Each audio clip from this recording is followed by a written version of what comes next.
After a slow start, Cedar Park has run off 13 straight wins with a potent offense and a tough defense. They are really rolling right now. Tonight, they face DeMarcus Ayers in Lancaster, who put up some impressive offensive numbers of their own. It's the 4A Division II Championship coming up next.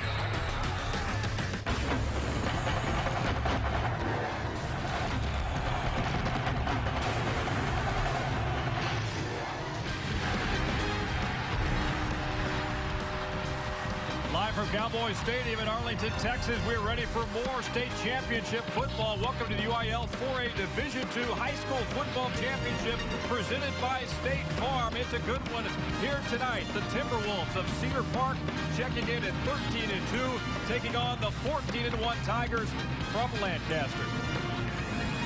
Hi again, everybody. Randy McAvoy alongside Travis Stewart from Dave Campbell's Texas Football. Great to have you with us. The nightcap of Day 2, Game 6 of 9 state championship games here at Cowboys Stadium. We're in for a good one here tonight, Lancaster and Cedar Park. Well, Cedar Park plays a good, complete defense from top to bottom, but Lancaster counters with a number of dynamic offensive stars that can stretch the field and make you miss in the open field. Let's begin now with Cedar Park and one of their standout players, Ethan Fry. We're going to call his number 7 quite a bit tonight. He simply does it all for this football team. He really does. I mean, he was an all-district running back last year. They decided he could go at wideout this year with a little bit of cornerback thrown in. He can also return.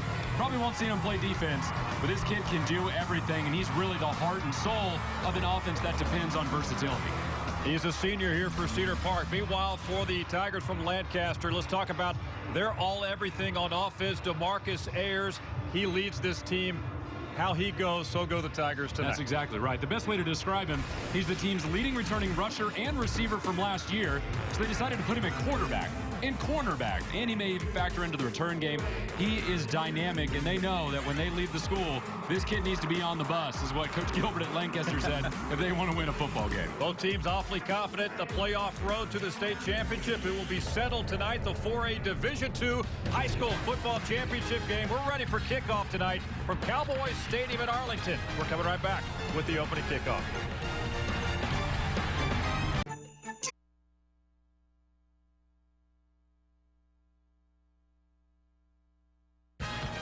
And by Ford, stop by your Ford, Texas Ford dealer and find out why the F-Series trucks are the best in Texas. Here at Cowboys Stadium, we are ready for kickoff. Right now, let's toss it down to the third member of our broadcast team, Jim Knox. Jim, take it away. All right, thank you very much, Randy. I tell you what, for Cedar Park, in order for them to win tonight, they know they have to play one heck of a defensive game. Talking to Jackson Payne, their star defensive linebacker, he told me we got to contain DeMarcus Ayers. If we can do that, we will definitely be raising the 4A state championship trophy after the game. We'll see what happens with this Cedar Park team. They're ready to go, Randy. All right, thank you very much, Jim. They've been waiting a long day to finally get to this kickoff, Travis. They sure have. More than a decade at this point. Their first varsity season back in 1998. Gosh, they've been close a couple times, Randy. It always seems like the red and black of Lake Travis were in their way. Lake Travis goes to 5A. Cedar Park may have beaten them anyway this year had they stayed. But they do leave, and that opened the door for Cedar Park to make their run. As you take a look at Joe Willis. Yeah, Joe Willis, first season on the job. Has been in the program, of course. And then on the flip side, Chris Gilbert running the show there for the Tigers of Lancaster. 14-1 record, his first season. All right, so Cedar Park will kick it off. Zach Hancock with the duties. Xavier Caffey is back for Lancaster along with Nick Harvey. Also Roderick Needham. Harvey is your middleman, number 11. There he is. Keep an eye on him. He is a dangerous weapon for Lancaster. They're counting on him tonight. All right.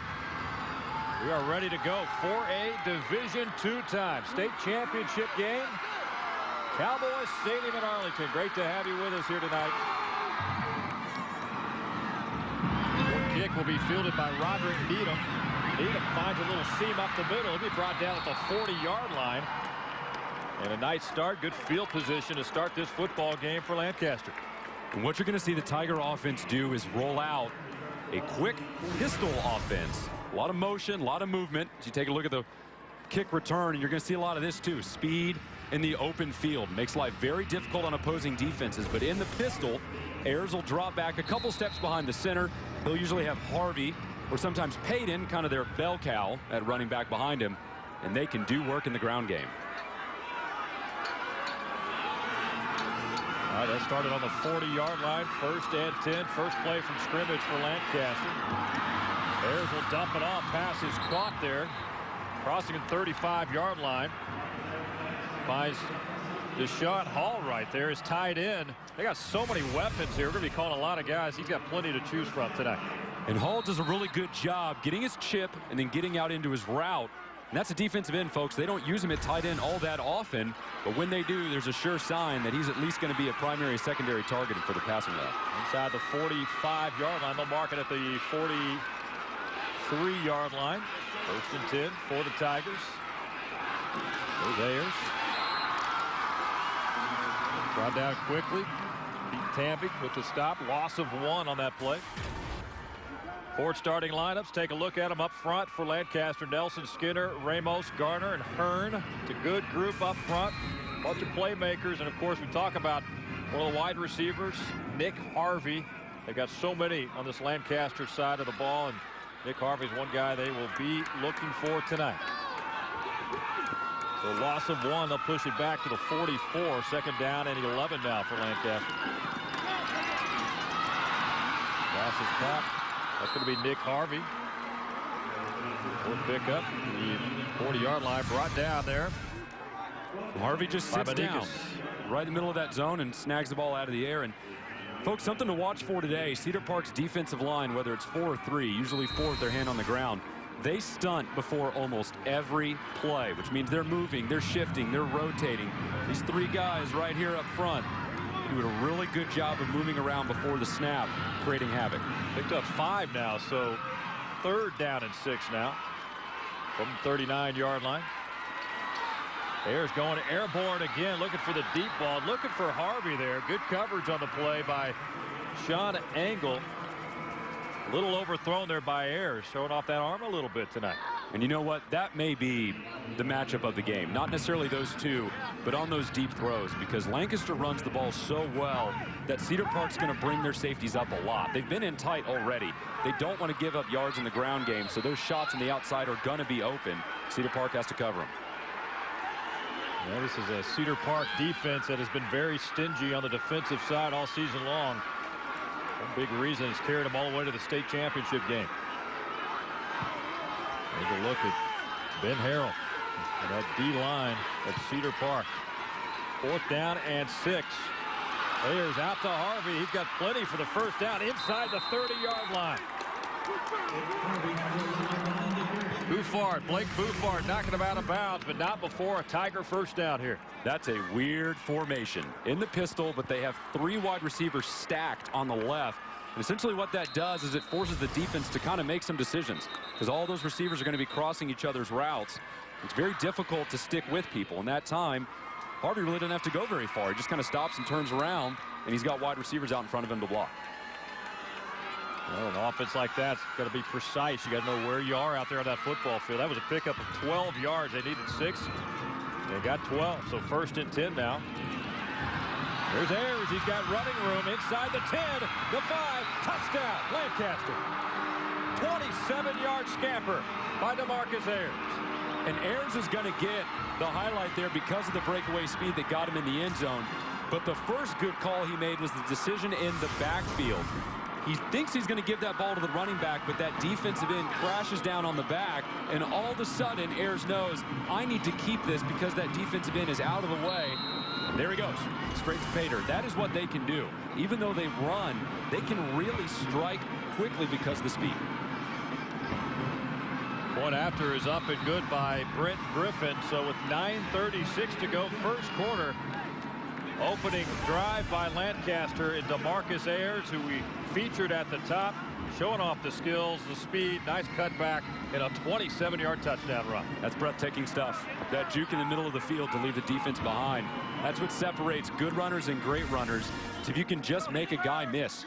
And against Lancaster, in a lot of opportunities, Cedar Park defenders are probably going to be one-on-one, which is uncommon for them because they're a swarming defense. That Black Rain defense, they swarm to the ball.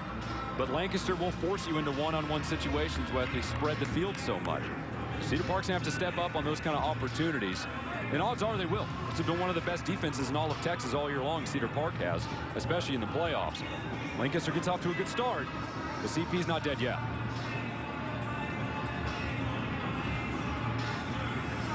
So they'll kick it off here. They'll gather with 9:36 to go. So Rick Griffin had the point after for Lancaster, but the kickoff duties are going to belong to Irving Islava. He'll handle the kickoffs, and back for Cedar Park to receive will be, well, you got a couple of number 11s back there, so we're going to find out if it's Lane Waller or CJ Adoye. And then also back is Zach Grimm, perhaps, number 16. They've got a couple listed with number 16 as well in the game program, so we got to get to figure this out a little bit, don't we? Those darn JV call-ups mess up everything.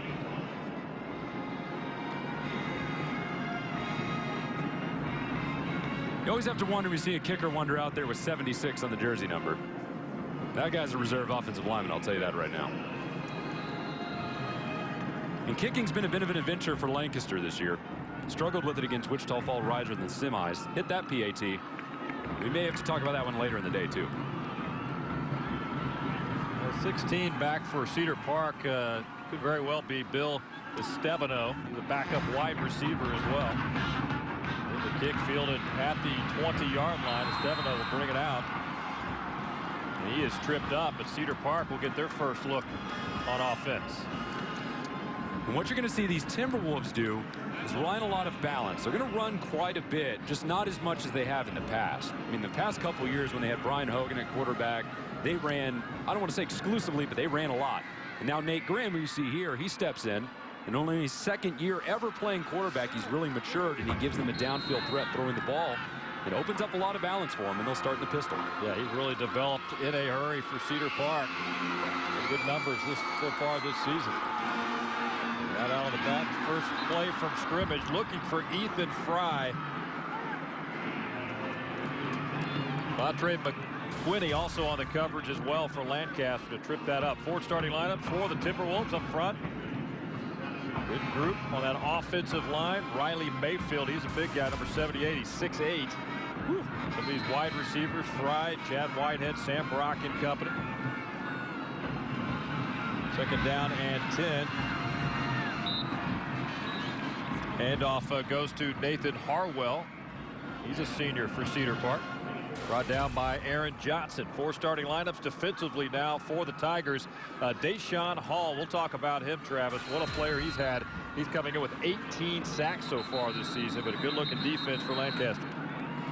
I think we had motion here. Yep, that's what's going to be. False start. Prior to the snap, false start by the offense. 5-yard penalty, still third down. I guess when you come into Cowboys Stadium, I mean, you get a look at it, you kind of look around during warm-ups, kind of get that out of your system, but when it's time to play ball, maybe it takes a series or two just to kind of get the juices flowing just a little bit. More now the four starting lineups, the secondary there, Leonard, Williams, Davis, McQuinney, and Dakota Austin, the other defensive back. Playmakers in that secondary for the Tigers. Third down and 10 now for Cedar Park. Nate Grimm decides to keep it inside, or just crosses the 30. He's knocked out of bounds on that play by Derek Leonard. Shy of the first down. And Nate Grimm, we talked about him throwing the football. Kid can run it a little bit too. Not a huge surprise. After all, he was a wide receiver for his entire football career up until last year on JV when he moved to quarterback. Comes in with almost 750 on the season. He can scoot.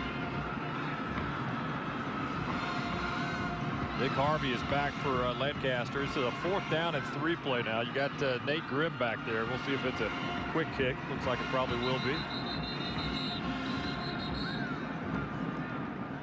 Well, Lancaster is going to call a timeout. Chris Gilbert saw something he didn't like. Lancaster. That is their first team timeout of the half. And that's a shift for Cedar Park throughout the season, is Nate Grimm as a punter. It didn't start that way. And then about halfway through the season, they decided they're going to try him out quick kicking too. And that's actually really changed the dynamic of their special teams. And we've seen that a lot this weekend in several games already, Randy, when a quick kicking quarterback. We saw it with Jason Capriva when Cameron Yo played this morning. pinned teams twice inside the 5-yard line, primarily because the other team didn't drop a returner back to recover a ball because they had to worry about fakes and 4th and 2 and 4th and 3, which Yo successfully executed one. Cedar Park's not going to roll out a whole bunch of trickery, a bunch of fake punts, but with Nate Grimm there, you have to at least respect it. Nate Grimm right there, 6'4" frame, 180 pounds, only a junior. Leading Cedar Park to a 13-2 record entering tonight's championship game. And what a year it's been for CP. They started out 0-2. They had a lot of injuries. They had 8 starters out for their first game, for heaven's sakes. But they started out 0-2. Yeah, but 0-2 against teams like Westlake, Abilene, Cooper. Yep. I mean, Cooper was a second-round team. Oh, right. yeah. And Westlake made the semis in 5A. All right, 4th down again. Punt situation. Nick Harvey back for Lancaster. Back to punt now is Mikhail Wilson for Cedar Park. That one will settle nicely inside the 25-yard line, around the 24. So Cedar Park, nothing going offensively on their first series. Already down 7-0 here to Lancaster. And we've talked a lot about the Cedar Park defense and what they do. And first touching. Timeout. We'll take a break with them. 8:25 to go first quarter. And now as we go to break, here's a special message from State Farm.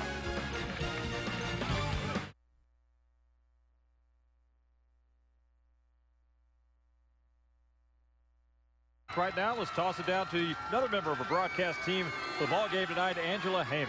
Angela, take it away. Thanks, Randy. Where earlier Travis mentioned that Coach Gilbert said there were several guys he wanted to make sure were on the bus when they left to go to games. One of those guys is Deshaun Hall. He actually almost did not play his senior year of football at Lancaster. He's committed to the University of Washington right now, and his dad actually lives in Washington State. So he almost stayed his senior year to play at Garfield High School in Seattle. His mom did not want to move out of Texas, though, so she stayed in Lancaster. He decided to stay in Lancaster with her. He's still a Tiger. Coach Gilbert told me he can't even put into words how important it is that he decided to stay and play his senior year. He said when the coaches saw him walk in the locker room for that first practice, they started celebrating. We've already seen he's a big key to this game so far. Back to you guys. All right, Angela, thank you. Yeah, what a player he is, playing both ways here tonight. You don't see that very often. No, you don't. Not in 5A, 4A, folks. You may see it a lot in 1A and 2A, but in 5A, 4A with Nick Harvey and sometimes Ayers and Hall going both ways, that's uncommon. You got to be pretty good to earn that right. 18 sacks on the defensive side, and already a target of DeMarcus Ayers tonight. There's Ayers in trouble, gets away from it. Looking downfield, inside the 30-yard line. Pass is caught by Nick Alexander. Ayers left it up there for him, and Alexander, the junior, went up and got it. And that's the reason why Alexander is their best overall receiver in a lot of ways. He was open earlier on that deep post route, but Ayers couldn't get it to him because he was under pressure. So Ayers keeps rolling, and what does Alexander do? He keeps working to open space, and a lot of wide receivers don't understand that, but this one does. He got into open space and got a huge play downfield because of it. Big pass play. Ayers 40 yards on that play to Nick Alexander. Sets it up now at the 28-yard line. 1st and 10 now for the Tigers. Got a false start there. Prior to the snap, false start by the offense. 5-yard penalty, still first down. You know what catches them? It's that defensive line stunt from Cedar Park. When all those linemen shifted down a gap, one of the linemen or the tight end, and a little twitchy. And that's going to happen sometimes. You see someone else move and you think it's your time to move, or you're just trying to make an adjustment, or who knows, just breaks your concentration. But those line stunts, we'll talk about them more tonight. They're tricky. They will push it back. 1st and 15 now for the Tigers of Lancaster. Up 7-0 over Cedar Park here. Second series for the Tigers. 3-yard pickup there on that run by Joseph Payton. And tackle made by Wadi Azuri. Azuri, one of those defensive end, 9 sacks. Number 94 there for Cedar Park. And we talked about Harvey and Alexander and Ayers and the speed and the explosion. Payton's kind of the meat. He's the hammer to the offense. And he's not Jerome Bettis out there, but he runs with power, and he gives him a tough physical in between the guard presence. Second down play for Ayers. Looking downfield. I want a flag. There is actually a flag down there on the 10-yard line. Coverage on the play by Grayson Cotham there for Cedar Park. I feel for him on that one. They're going to call, I believe, pass interference, but that was a very late flag coming in. There was a lot of contact, but I didn't think that ball was catchable. Even without the contact, it looked like it was too far out there. And the refs may disagree with me.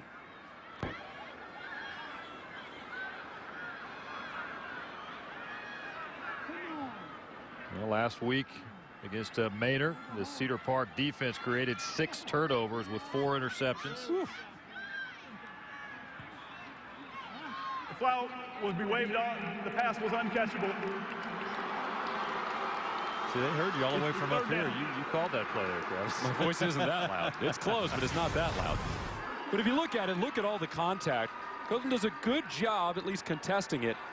But even if he's not there, that's pretty far. That's 5 yards. Yeah. I'm not sure there was that much contact. That was a good call by the officials. Cameron Dupas, the intended receiver, but again, the coverage by Grayson Cotham of Cedar Park. So 3rd down and 12 now for the Tigers.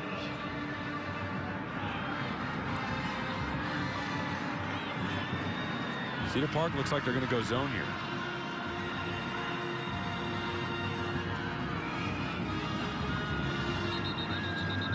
Another flag down, line of scrimmage, another false start call against the Tigers. Prior to the snap, false start by the offense. 5-yard penalty, still 3rd down. It's the movement. Cedar Park, they showed blitz at their linebacker spots. They came up close to the line of scrimmage, and someone got jumpy. And Coach Joe Willis for Cedar Park told us earlier this week some of the things they do defensively, specifically in the defensive line with the movement, but also with linebackers, that it's so complex and complicated. He's had college coaches tell them that that could be a struggle for his own kids. So they won't even try and run it there. That's what Cedar Park has managed to do defensively. It's impressive stuff. Another 5 yards back, 3rd and 17 now. Pressure coming. Ayers gets it off to Harvey. And he is met just inside the 30-yard line. Pickup of 8 yards on the play. So 4th and long here coming up, if they're going to go for it. That's a good call right there. Cedar Park was getting aggressive, so Lancaster goes to the screen. They don't run as many halfback screens, but the wide receiver screen where Harvey steps back, the offensive linemen pull out in front of him. Normally the wide receiver goes forward. He cuts it back across the field, but it's still effective. Not even thinking about a punt right now. 4th and 10 from the 28-yard line. Tigers going for it here. Pressure on Ayers, and down he goes. Another sack for Cedar Park. Loss of 12 on the play. Brandon Stevens with the sack, number 46 for the Timberwolves. No chance. No chance. They bring him off the side, and the tackle moves on the inside rusher. The guard's the only one that sees Stevens coming in on the offside, and he can't possibly get there in time. I mean, Ayers didn't even have a chance to let that ball go. And on 4th and 10, you're really not calling any short routes. Everything's going to take a second to develop. Blocking's key in those situations. Stevens blew it up. So take over now on the 38-yard line. Cedar Park gets another crack at it here. Handoff to Nathan Harwell. Stop made there by Ashton Bryant, number 19 of Lancaster. Backup defensive end. Seen some rotation already here for this defense.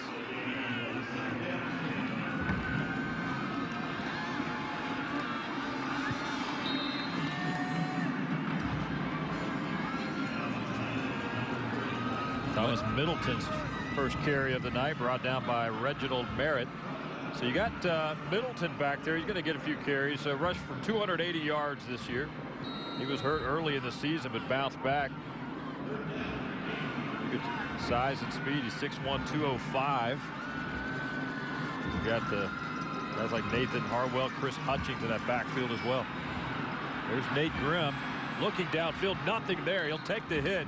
We'll see where they mark that. He's going to be shy of the first down. There's a 3rd and 8 play here. Looking downfield, just didn't have anything, so he held on to it here.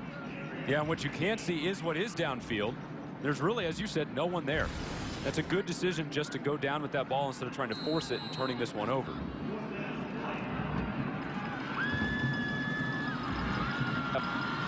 47. It's a 4th and 1 here coming up for Cedar Park.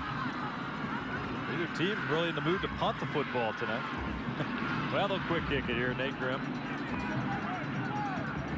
And that'll roll inside the 25-yard line, close to the 20, where it will settle right there nicely for Lancaster, and they will pick up the football in this 3rd series in this 1st quarter. Take a look at today's schedule here at Cowboys Stadium. 2A Division I championship. Cameron Yo, 38-20 winners over Dangerfield this afternoon. And the ball game right before us, Class 3A Division II final, Navasota. Yikes. Big win over Gilmer, 39-3. It's been an emotional, especially 24 hours for Navasota, losing their star player in a car accident yesterday. Broke his leg and severely, and was not able, obviously, to play. But his teammates rallied behind him in a big win, and congratulations. 2 winners so far today. Game 3 here tonight. Got 3 more big ones tomorrow. Crowds continue to grow day by day, game by game here at Cowboys Stadium.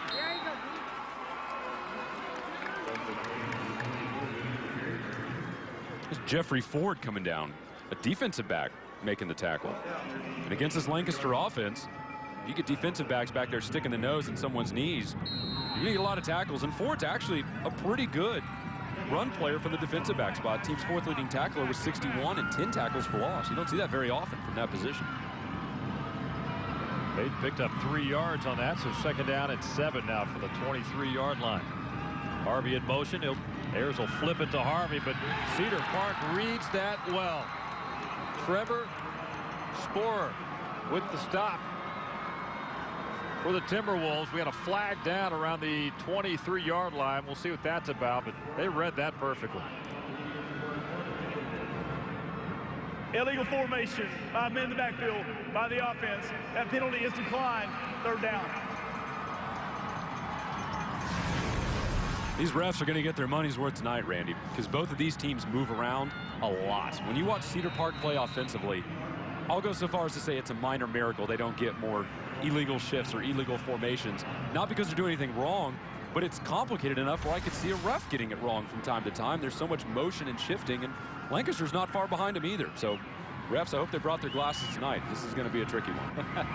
3rd and 13 now for the Tigers. Ayers looking over the middle for Harvey. He's got him crossing the 35-yard line. Brought down on the play by Blake Bouffard.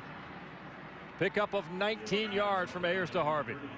Now, I remember reading about Harvey way back when he was a freshman playing good football at Lancaster. He was an All-American as a freshman at Lancaster. He runs a great route, avoids the hit over the middle. A lot of receivers are going to short arm that, but not him.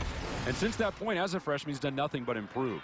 And Coach Gilbert said at the beginning of the year, since Gilbert had him last year, this is Gilbert's 2nd year, he said he may be the best player or the top recruit in the state, if not the country, when all's said and done at the end of 2013.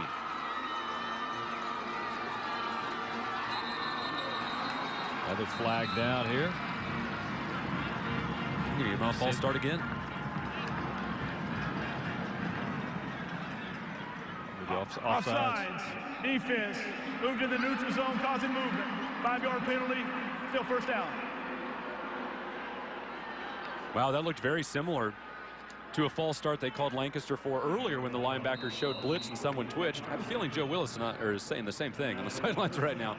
But Lancaster moved earlier on a very similar play. They called it a false start. I guess this one they said he was enticed to move by the defensive movement.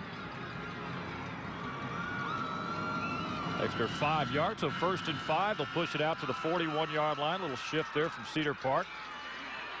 Carry by Joseph Payton. He's got running room. Finds and seam. Good block.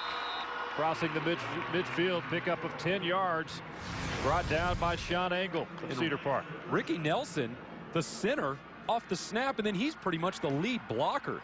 You want to talk about getting out in front of a play and fleet of foot. Ricky Nelson for Lancaster. Wow. He was on top of that in a heartbeat. If you've got a center that can snap a shotgun snap and get out that quickly, that's a weapon in the ground game. Tigers push it to midfield, 49-yard line of Cedar Park. Ayers will keep. be a yard on that play. Brought down by Jackson Payne. Payne's top leading tackler in tackles on the Cedar Park defense. 136 entering the game tonight. Ayers has seen a lot of meaningful football in his career already. He played for the Team USA under-19 in the World Championships. He's played good teams, played with good kids too.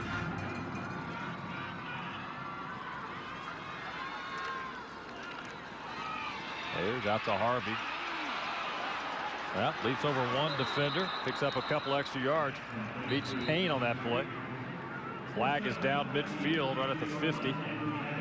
They're going to get him on a hold. That's the downside of those little wide receiver flares with wide receivers in front of him. Going to get called on those holds sometimes, especially with a slippery guy like Harvey. Holding. Offense. 10-yard penalty from the previous spot. Second down.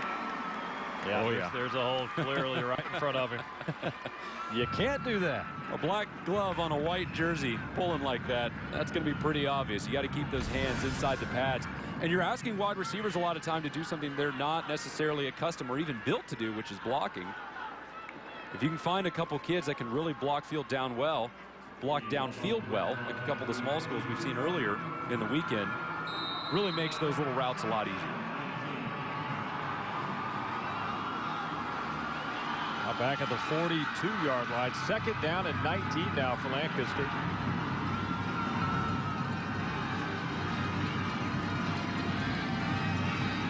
Ayers, time over the middle. Pass is caught. Or is it?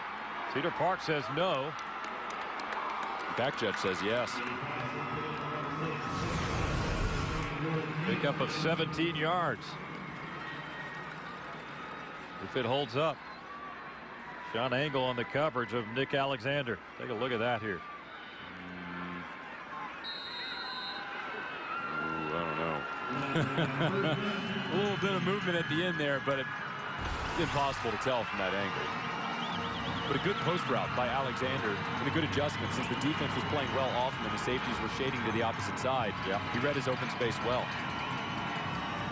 No rule, no catch. Third and 19 now for the 42. Payton right behind DeMarcus Ayers. Well, they run each other there. Ayers is in trouble. Chased down the pocket, tries to unload, but he's met by two Cedar Park defenders, and down he goes. Wadi Azuri with the sack of DeMarcus Ayers here. You do so, they're in trouble right there from the get-go. Well, Payton was trying to get across to pick up a block, but that's also the way that Ayers was going. And sometimes with that pistol, since in the shotgun your running back's normally next to you, sometimes when your running back's behind you in the pistol, it's a short, that's the end of the first quarter. Short step, you can run into each other. First quarter is in the books here at Cowboys Stadium. 12 minutes down. It's a 7-0 lead for Lancaster over Cedar Park. Second quarter from Arlington coming right up.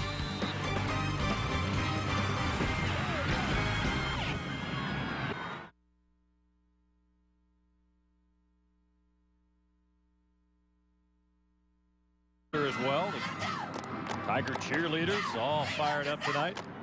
Their football team on top 7-0 as we get set to begin quarter number 2 here in Arlington. We want to talk about population growth patterns. Here you go. Lancaster was a 1A team back in the 40s. That was a long time ago. But as of about 30 years ago in 1980, Cedar Park only had 3,000 people in it. Now they've got 26,000. It's in 30 years. It's ridiculous.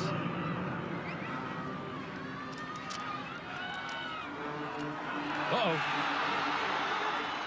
They're in trouble. They finally get that kick off. That was a close call. Chris Thomas for Lancaster. That was close. Cedar Park in on that one.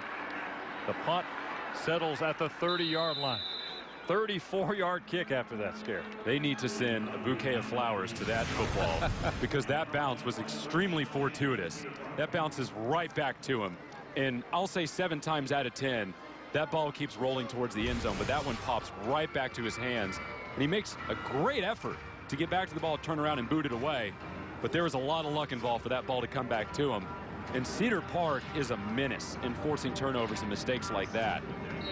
They have done that to a lot of teams this year. It's a big reason why their defense is so good, is because they can force those kind of turnovers. They forced 6 last week versus Manor, for heaven's sake. Cedar Park down 7. First and 10 from the 30-yard line. Another flag down.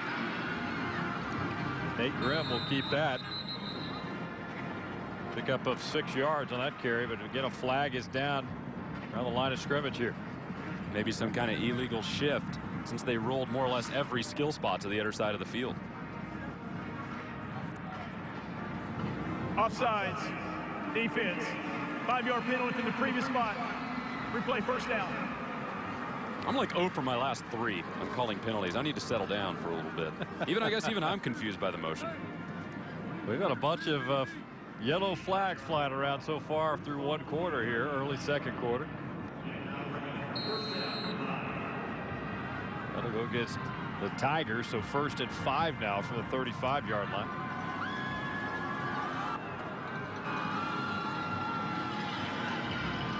Ethan Fry out of the backfield.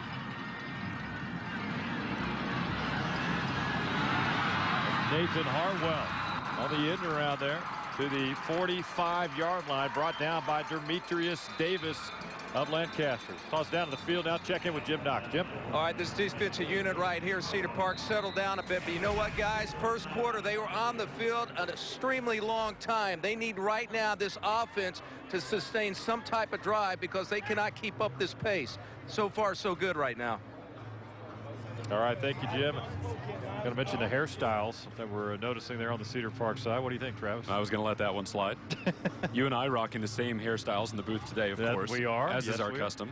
Now, that Cedar Park defense, we've talked about the movement and the shifts. They're very deep. And I've heard from several people in Austin and from seeing this team before, I've seen them a couple years in a row.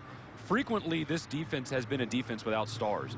Not that they don't have great players, but it's so balanced and so deep that they don't have one guy that really jumps out at you that you just have to block or you have to find.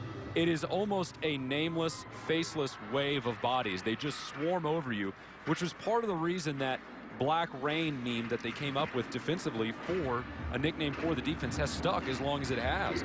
I mean, Joe Willis, the head coach, he put that in place, or he opened it up to the players when he first got the DC job years ago. All the coaches got together. They wanted to decide on some kind of a nickname for this defense to build an identity around. Came up with some names. Black Rain was one of them. That's the one that kids liked the most. And it's really become the rallying cry for that whole unit. Definitely carried him this season. Great defensive unit. 1st and 10 now for the 45. Grimm will keep. He's got room right side. Down near the 30-yard line before he is brought down by Aaron Johnson. And on that previous play, by the way, we saw Dakota Austin, one of the cornerbacks from Lancaster, get helped off. We'll see if that is something Cedar Park attacks. Well, Grimm is going to show this to the left first, and the defense kind of sucks that way. And then all of a sudden, there's a ton of open space on the right. But a lot of credit to the offensive line for Cedar Park for blocking down and clearing the road there.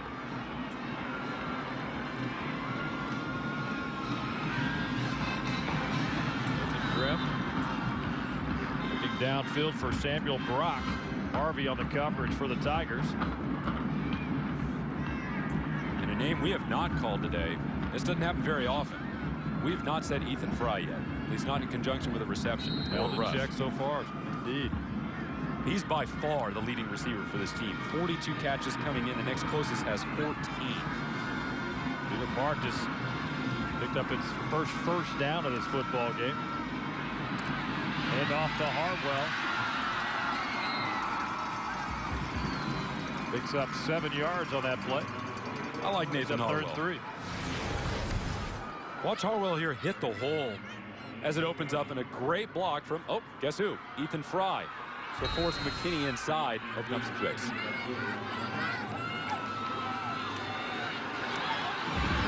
Grimm was looking there for Ethan Fry, decides to keep it. He's knocked out of bounds by Marquise Williams. Picks up 3 yards.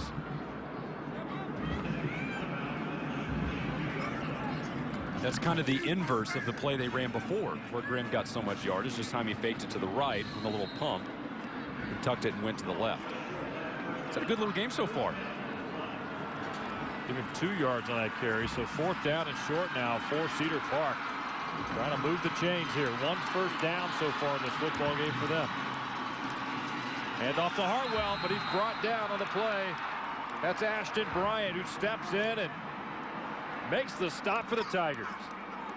Great play by Ashton Bryant because he's contacted immediately, and he just forces his way off not only the lineman, but also by Thomas Middleton, who's a really good, big, strong blocking fullback.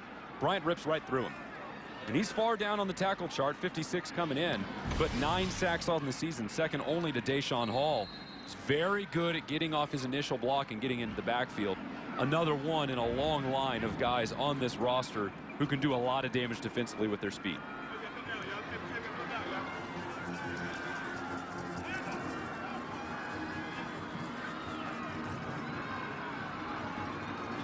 Lancaster will take over now from the 23-yard line. Cedar Park's defense trying to keep them in it here, down 7-0 as we continue to roll along here in the second quarter. Keith Tombe with the stop for Cedar Park. I'd like to welcome in a special guest, Dr. Mark Cousins from the University Interscholastic League. Good to see you. Good to be here. Not a bad night. We were just talking about the crowds continuing to grow as the games and the days go on here at Cowboys Stadium. It's a great venue. There's no doubt about it. What a great 2 days of football we've already had and have one more tomorrow. But yeah, just the number of people that have come in and the performances that these kids display on a daily basis here is just really special for us to be a part of. Now, Mark, I do football. I don't do logistics. But I imagine putting on this over 3 days, all the people involved, what goes in to this football festivus, I guess is the term? Well, I mean, the thing that's great about this, I mean, all the work is done in the weeks prior to this, making sure the schools have what they need to get transitioned so the coaches are comfortable with what's going to happen. Once we get here, it's just a matter of putting out the small fires, making sure the details are covered. And we're lucky. We've got a great staff. Lisa Hughes, my assistant, and then our athletic directors, Daryl Beasley, Peter Contreras, and Tracy Neely, and the work that they do, and then the rest of our staff, the administrative assistants that are working on that. It's just great for us to have an opportunity to sit back and watch this. Stick around with us. We're going to take a quick break. 9:10 left, second quarter. Lancaster leading 7-0.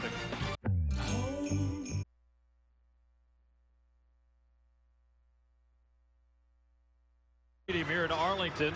Good to have you with us. Lancaster leading Cedar Park 7-0. 9:10 left here in the second quarter. We continue to be joined by UIL Director of Athletics, Dr. Mark Cousins, here in the booth as we watch things unfold down on the field. It's a 3rd and 3 play now for the Tigers. That's Harvey. He'll take it. That Wildcat formation. It's enough for a first down, and the chains will move for the Tigers. Dr. Cousins, talk about as a staff. I mean, when you put on an event this big, there's a lot of moving parts. I mean, you can't just show up. There's a lot of planning that goes into making this a successful event each and every year. Yeah, we've been working on this for almost a year now. That's one of the things about being able to prepare and to know where you're going to be, to know the details that need to be done. So we worked really good with Bruce Hardy and Cowboys Stadium, Brett Daniels, Travis Clark. The Jones family have been great with the details they work with. And then the biggest thing for us is making sure the schools are comfortable, that we provide them with the information that they need so the coaches know all they've got to worry about is what happens out there between the lines. And we try to prepare them as much as possible so that all they have to worry about is coaching their teams and trying to win a championship.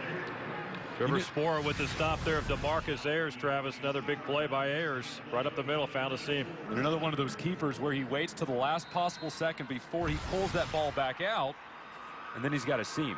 And Mark, I have to ask you, look at all these fans here. We've seen them yesterday, we saw them last year. This is kind of a testament not just to football, not just to high school athletics, but high school extracurricular events in Texas all around. What does that field like for you guys, all this growth and not just athletics but academics in schools? Well, I think that's one of the things that we always talk about in our office. I mean, we actually offer more non-athletic competitions than we do athletic competitions.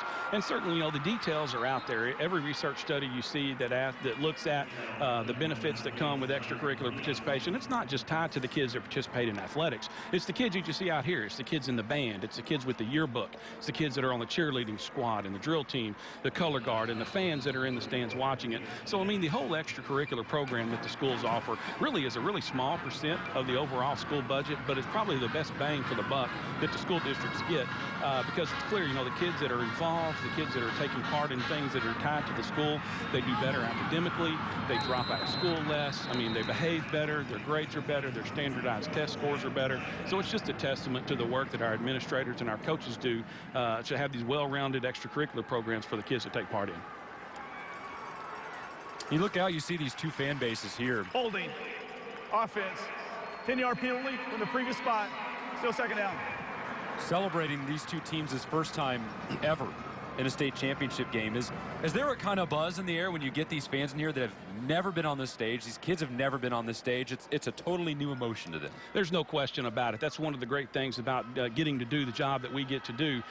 We get a chance to go out during the year and see the regular season games, the district games that lead up, and we go out to see some of the playoff games and the road to the championship. But obviously, when you get to the championships and you see the looks on the kids' faces, you see the concentration on the coaches, you know that what opportunity they're trying to take part in. And it's obviously something that not a lot of people get a chance to experience. Not a lot of people get a chance to say that they're going to play for a state championship, but to do it in a venue like this, it's just outstanding testament to the schools that are involved here and the coaches that brought these teams in. What kind of reaction have you gotten overall from the one venue location? It's the convenience of everything and just really the pure enjoyment, much like the basketball tournament where you can watch the 1As all the way up to the 5As play for the hardware. I think that's one of the great things that we've seen from the crowd shots that are going on. You see T-shirts and colors from teams that have played already the 12 o'clock game and the 4 o'clock game today, and they're sticking around because you get a chance to watch multiple games and see the best athletes in the state compete for a state championship.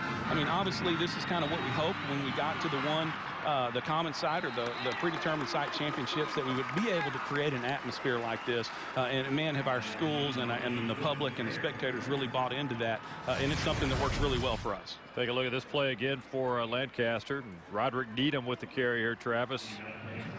And it's a good counter. Lancaster got their big lineman out in front of it to pave the way. Dominique Hearn. And really the two offensive linemen we spotted so far, Nelson and Hearn, stepping up big because they're not even the leaders that really Coach Gilbert talked about. They're great linemen, but Ramos and Garner were the two guys that Gilbert highlighted earlier in the week. Nathan Harwell back to receive for Cedar Park around the 15-yard line. And they'll mark it down, 34-yard punt. Dr. Mark Cousins, Director of Athletics, always good to talk with you. Congratulations, you and the staff. Job well done. Media timeout. We appreciate the opportunity and thank you guys for what y'all do, describing the action out there for everybody. Great job. We're coming back. 5:51 to go, second quarter here.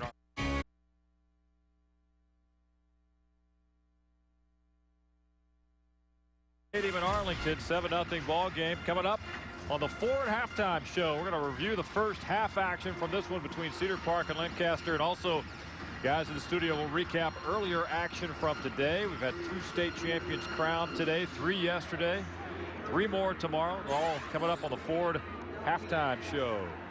Stick around for that. So Cedar Park will take over now. They'll mark it on the 16-yard line. Yards have been hard to come by so far for the Timberwolves. Flag down around the line of scrimmage against the Timberwolves. Tackle made by Ashton Bryant. Joe Willis, first year on the job as head coach at Cedar Park. Holding. Defensive coordinator. Offense. Half the distance to the goal. Repeat, first down. Means a lot, though, when a guy's been in the program. You know, almost a seamless transition from what Coach Ross had done previous couple of years. They were 24-4, so the winning tradition really instilled into these kids in this program. And to say that Joe Willis was a hand-picked successor to Ross, probably not accurate, but Ross did call Willis several times earlier in the decade trying to get him on his staff, and ended up paying out in the long run. Orwell with the carry, big hit there, delivered by Aaron Johnson, number 35, senior. Now look out below. Aaron Johnson, the leading tackler for this team, 114 coming in. And Coach Willis was very clear to me earlier in the week. And a lot of coaches say this, but he said it with a lot of sincerity. He really believes he has the best coaching staff top to bottom anywhere in Texas, the most talent you will ever find on a coaching staff. He told me that was very important to him, that he felt like when he was elevated from DC to head coach, the title changed, but the role did not. Everybody was still pulling all the equal weight. Everyone had a job. Everyone had a role. And in many ways, a microcosm of this whole team where a bunch of varied offense. Second down and 16. Grimm in trouble. Gets it off, though. Pass is caught by Thomas Middleton. We heard that hit all the way up here. He felt it all the way down there. Still a little bit slow to get up. Dakota Austin. Listen into this hit.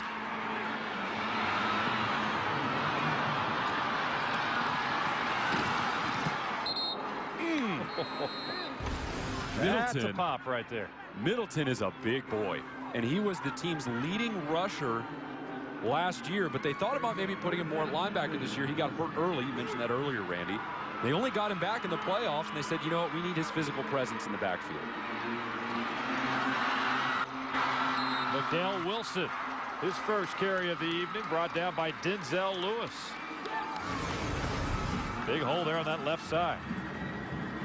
Good kick out block, too, to open up that space.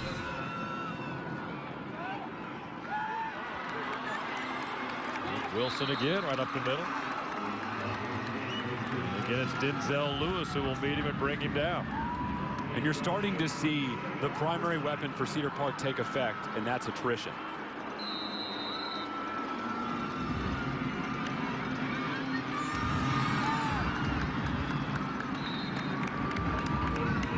This is the most physical game I've seen of the weekend so far. I won't say it's by a long shot, but there are pads popping. And that can't be a surprise. Lancaster's an excellent defense. They only gave up more than 20 points 4 times all season, whereas Cedar Park is one of the most hard-hitting offenses in the state because of that massive, and I mean massive, offensive line. So they started off 0-2, 13-game winning streak for Cedar Park as they enter tonight's game. And off to Hardwell. So it's gone 3 straight to Wilson. This one goes to Hardwell. Deshaun Hall with the stop for Lancaster. Nick Harvey there too. And we've talked a lot about Cedar Park and their balance and how many different guys fill different roles. Lancaster's a good team and they're deep, but they're more start driven. You're going to hear a lot of Harvey and a lot of Hall and a lot of Alexander and a lot of Ayers. Sometimes Aaron Johnson, their middle linebacker. But those guys really drive the ship. There's a reason why they're all top-notch college recruits. 3rd and 1 now for the Timberwolves. Hand off to Wilson. That's Derek Leonard again. So Derek Leonard and Denzel Lewis, 2 of the linebackers for the Tigers, have been busy on this series. Derek Leonard is the guy they really missed last year. He was a ball-hawking linebacker, but he fell out of the team's lineup last year with a serious illness. Knocked him out for an extended period of time. And then getting him back this season has been a boon for them. 62 tackles coming in and 12 of them for a loss. 1st and 10 play. Grim looking, plenty of time. Good chase down, though, by Ashton Bryant. Still out running. Good pick up there by Nate Grimm of 16 yards. There's nothing downfield, decides to hold it. Smart decision here by Grimm. There's 2 reasons why quarterbacks love man coverage. One, you know you've probably got an opportunity for one-on-one outside. The second is when a play breaks down, normally everyone's back is to you on defense. That's exactly what happened there. He'll keep it up the middle. He's got room. Got the 10-yard line, tripped up down to the 9. We got a flag down on the play. Marquise Williams with the tackle on Grimm. And it's going back against Cedar Park. Yeah. Holding. Offense. 10-yard penalty from the previous spot. Still first down. Oh, wow. Grab the jersey. He got him. Second time we've seen that tonight. That was pretty clear. Well, they say holding happens on every play. Not that one. That's a hold. And that's a little uncharacteristic for Cedar Park. Not really a team prone to penalties. Joe Willis is a very disciplined coach, runs a very disciplined program. Uncommon for them. But then again, they've seen a lot of good teams this year. I still think this is the fastest overall team they've seen from top to bottom, and sometimes speed creates holding penalties.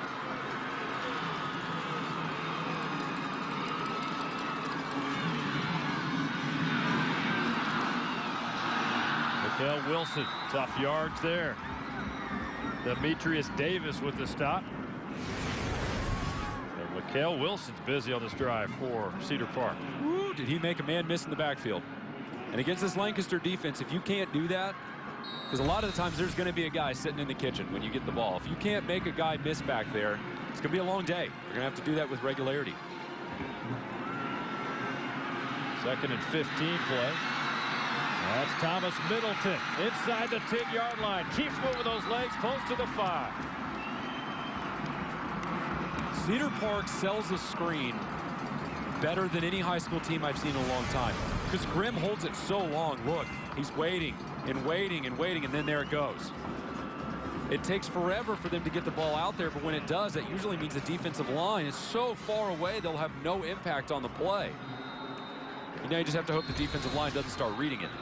Well, Middleton was just right behind the big fellas up front, Austin Bryant and Timeout. Jason Devon. Lancaster. That was a 22-yard pickup. Team timeout of the half.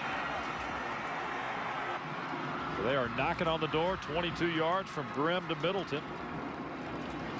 1 timeout left for Lancaster, 2 for Cedar Park. Quick first half, 2:14 to go here. And who says defense is dead? 7-0. Lancaster's fired up. That has been atypical for this weekend. And last year a lot too. 7-0 with 2 minutes left to go in the first half. I don't know what people were expecting coming in, but if you're expecting big offense and a lot of these skill players for Lancaster to be running all over the place, that's just not the team identity. That's not what Coach Gilbert brings to the fold. He was an offensive lineman himself at Angelo State. He knows what it's like to get in there, get in the trenches, and work hard. And that was the element he brought to Lancaster that really changed things. It's probably worth bringing up that Lancaster, before last year, had not won 9 games since the 40s. It had been a long time. They won 9 games last year. Now they're obviously 14-1. And what he brought to the table was discipline, and he changed the culture. For goodness sakes, he had the kids after practice singing the school song in the direction of the school just to create a pride, a sense of self and sense of school. He's a mastermind in turning around a program right now. Nate Grimm tripped up, lunges forward down close to the 3-yard line. Darius Jones with the stop. Also Leroy Jackson in there for the Tigers. 7-0 ball game. Lancaster leading after that early touchdown by DeMarcus Ayers, a 27-yarder there early in that first drive of the game. This drive 80 yards so far. There's nothing there.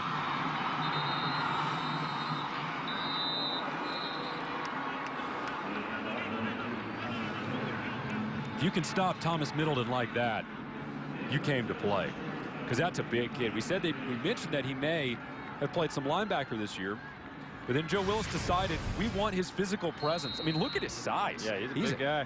Big kid. They wanted his physical presence there in the backfield at 6'1", 205 as a junior.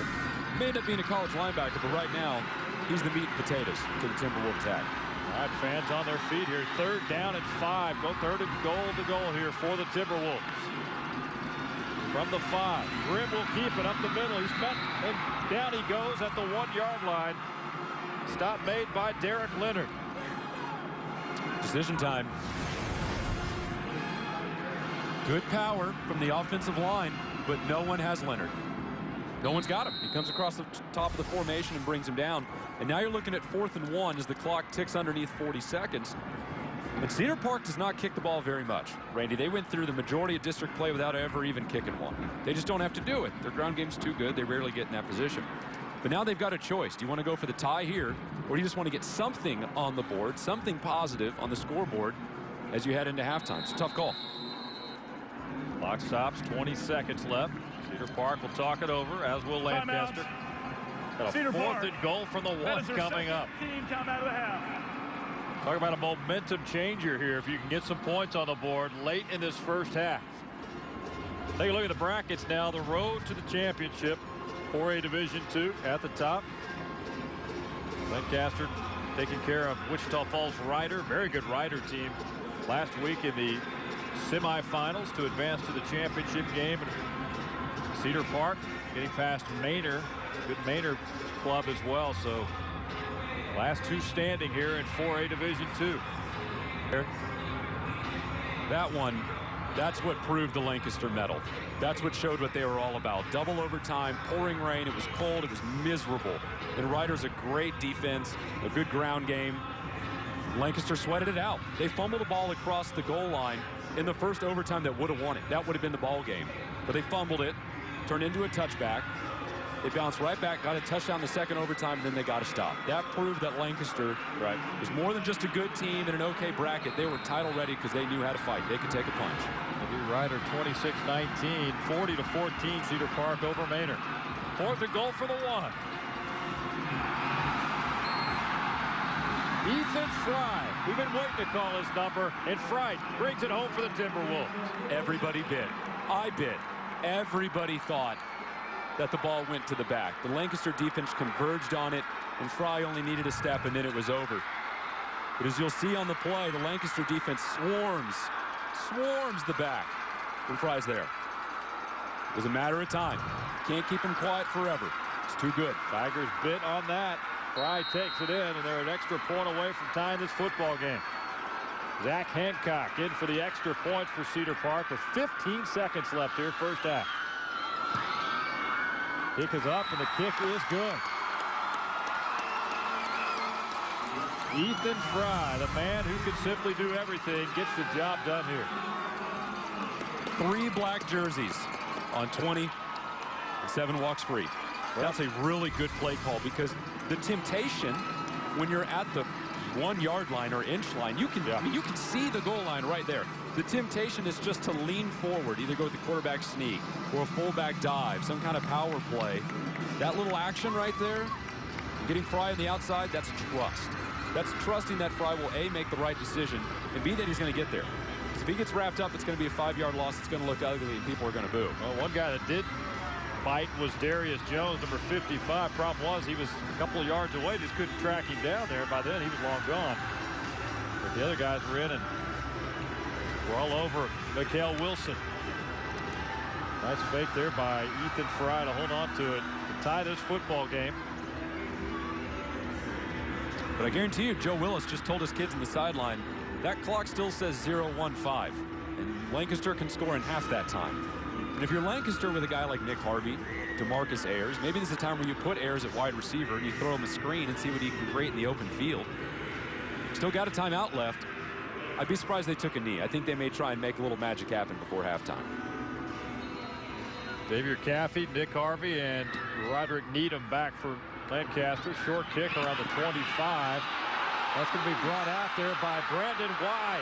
Wise with a big return deep into Cedar Park territory with 8 seconds left here.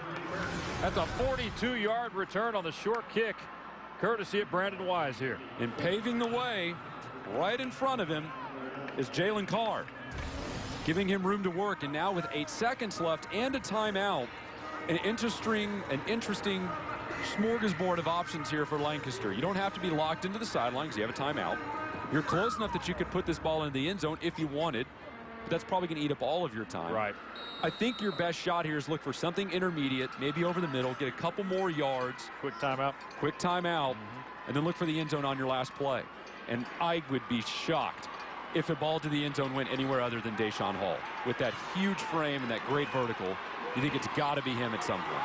He's been going all night to Nick Harvey as well, so we'll see what happens here from the 37-yard line. Got to get rid of it. Yep. Ayers in trouble. Yep. They may run out of time here. 2 seconds on the clock. Ayers going to keep it. They're going to bring him down. It's going to be too late. And the scoreboard's at 0. There was just nothing downfield for DeMarcus Ayers. Stopped there by Thomas Hotchings of Cedar Park. So after that big return, they gave it a look. Nothing downfield, and Ayers couldn't advance it any further. So we go to halftime here at Cowboys Stadium.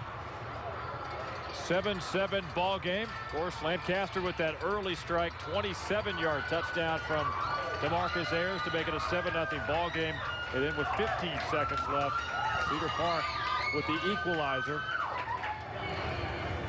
on the touchdown keeper by Ethan Fry. This is so we're good back stuff. to where we started, 7-7. This is good stuff. All even here with a half to play for the 4A Division II state championship. Cedar Park making their way in to the locker room. We've got a big halftime show coming up A lot of recaps and highlights from the day. That's coming up momentarily. Right now, let's toss it down to the field. Andrew? Thanks, Randy. Coach Gilbert, your team doing a great job holding Ethan Fry. He really had nothing until that last drive there. Yeah, we're doing pretty good. I think we're kind of have some self-inflicted wounds, making too many mistakes, penalties. Some of them are questionable, but they're still up against us, so we got to get those corrected. And, Coach, earlier in the week, you told me. Back at Cowboys Stadium, Lancaster Tigers making their way back out of the locker room towards the field, ready to start the third quarter. Tie ball game here tonight, 7-7. Let's talk about DeMarcus Ayers now. Travis, so far the Tigers' offensive star of the game so far tonight. Very efficient throwing the football. A couple of those incompletions, they were looking downfield, and those one-on-one strikes, they weren't there. But Ayers won't be able to do it all day. They're going to have to be able to get a little more production out of guys like Joe Payton, out of Nick Harvey, Nick Alexander, maybe Deshaun Hall in the tight end spot. They've ridden Ayers a long way, all the way to this point. But Coach Gilbert earlier this year said, if you're building a team that you expect to see in the title game, Cedar Park hits that mold in almost every way. They look like the team you're supposed to see in a title game. They're so big and strong and deep. You can't expect Ayers to crack the nut all by himself. He's going to have to get some help in the second half. There's the senior. Had committed verbally to Washington State, but decommitted in the last, week to 10 days. So yeah, roughly.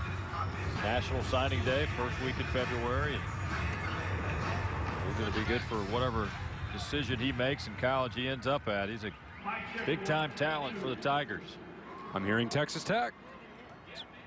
Right now, let's toss it down. Check in with Jim Knox. Jim? All right, thank you, Randy. Coach, I tell you what, you guys got some momentum going into halftime. You now a whole new ball game. What did you tell your team at halftime? Well, that's exactly what I told them. We got 24 minutes to play for a state championship. We got to come out and be physical in the second half, do a better job of getting off blocks and tackling their playmakers. Thank you, Coach. Randy? All right, thank you, Jim. Appreciate it. Timberwolves ready to make their way out.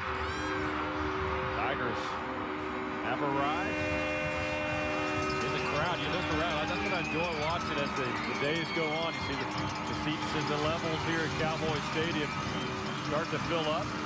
Second level today, and big crowds expected tomorrow with 3 more games for a Division I championship and both 5A title games tomorrow, noon, 4 and 8 o'clock. Here on the network. One official say yesterday, if all goes well, they could set the record tomorrow. At one point, hit 50,000. What do you think about that? Boy, howdy. We didn't see it 2 years ago with Pearland Euless Trinity. It's one of the best crowds I've ever seen. That ended up, about 46? It was close. Yeah, it was tickling the edge of 47. Yeah. We didn't have it last year with Carroll and Hightower, which was another very good crowd. Steele and Decaney didn't have it. A lot of teams have taken a beat at it. A lot of games have taken a shot at it, but no one's gotten there yet. If we get it, I would have to assume it's Katy and Cedar Hill, because Katy always travels well, and Cedar Hill is right next door. They're here in the Dallas area, so that would be the game you'd probably target. Right. But you never know. Nightcap will be Allen. You know they'll bring a big crowd. Houston Lamar making the trip up from I-45 from the Houston area. Cap off tomorrow with the 5A Division I state championship game. How about that? Houston Lamar, the first Houston ISD team in a state title game since 1984. None of the players on the team were even born yet the last time that happened. Congratulations to Tom Nolan and the Skins getting into the title game. Impressive stuff. Yeah, I believe that was what Yates had pulled it off for last HISD team. It was a long time ago. Been a while.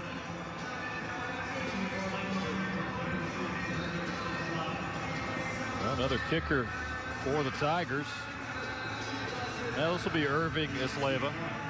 But they changed kickers, but Isleva will kick off. And of course, Brett Griffin is the field goal kicker for the Tigers.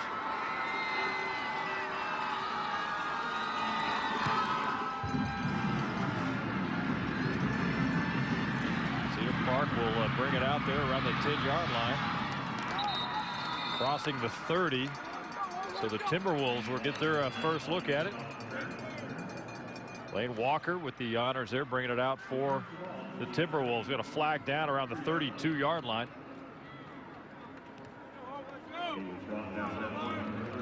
So Cedar Park finished strong to that first half. tying the football game. Took a little momentum into that locker room. And we'll get first look here to start the third quarter. No, not a flag. There's a Lancaster towel off someone's belt. I have a new color for those things. Yeah, we're so used to seeing the flags being thrown tonight in the first half.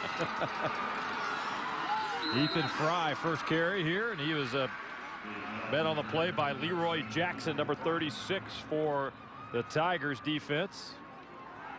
Nate Grimm in there, of course, at quarterback. Had a good first half, 6'4", 180-pound junior. Pace is way up right now for CP. After the first play to Fry, you can see Grimm immediately behind the lineman saying, line, get on the line, next play. This one up right now. Yeah. This one not quite as quick as the previous one, but I think they know with their size and strength, you can add an added element of just wearing them down through exhaustion. That can be there for you too. Nathan Harwell.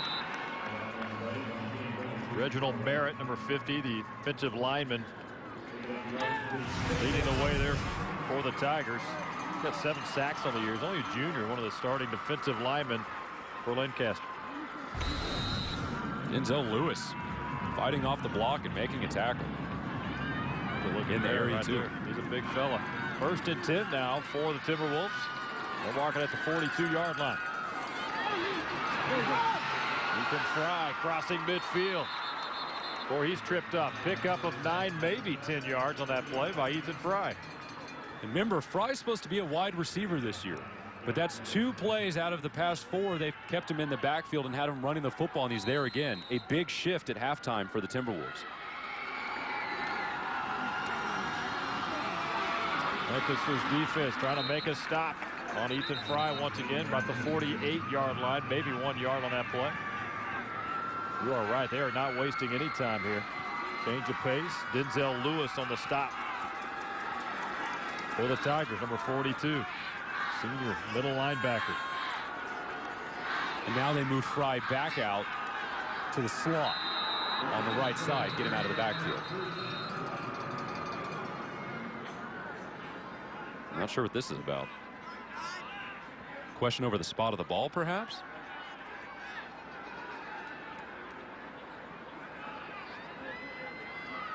Let's move it back about an inch, if that's what it is. Come out for measurement. Okay. Come out and measure that. 3rd and 1. They were pretty demonstrative about it to start. I thought it was more or less settled and done. I guess decided he wanted to double check. It was a good call too. Yeah. Now it's going to be a first down. First down.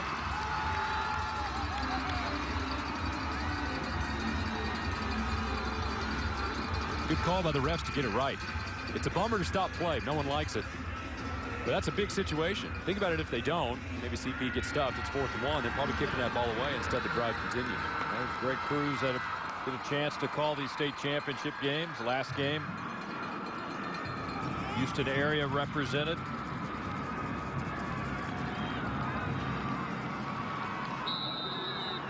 I believe this is a Dallas-based officiating crew for this ball game tonight. Grimm with the keeper, 35 down to the 33-yard line. He's brought down by Marquise Williams. Pickup of 15 yards by the junior quarterback of Cedar Park. Good play fake. That opens up the room on the right side. And Coach Willis said earlier this week, yeah, we didn't start off the season all that well offensively, missing a lot of starters. But even though we've gotten better as the year's gone along, I still don't think we've peaked yet. I still don't think we've played our best game offensively. Grimm being chased out, and he's going to be brought down at the 42-yard line. Deshaun Hall came in with 18 sacks. He's got another one here. Blocked right at the line of scrimmage and just keeps fighting. Refuses to stay blocked. And he's a really interesting body type. Take a look at him. He's long and lanky. He's not a big power defensive end that you would see in maybe a 3-4 set. He's kind of that new breed of pass rusher. Those long arms and long legs, speedy, good against the spread offense. Kind of like the guy they've got out at Oregon right now. That big defensive end they've got out there that's had a pretty good career. Long legs, and Grimm slow to get up, limping. Yeah, that's not a good sign at all. I think Ethan Fry's your backup. Sure enough, he is out there. Ethan Fry will now step in. I mentioned he can do it all. This is why they're counting on Ethan Fry. With Nate Grimm out, we'll try to get an update on his injury. And he's brought down again by Deshaun Hall.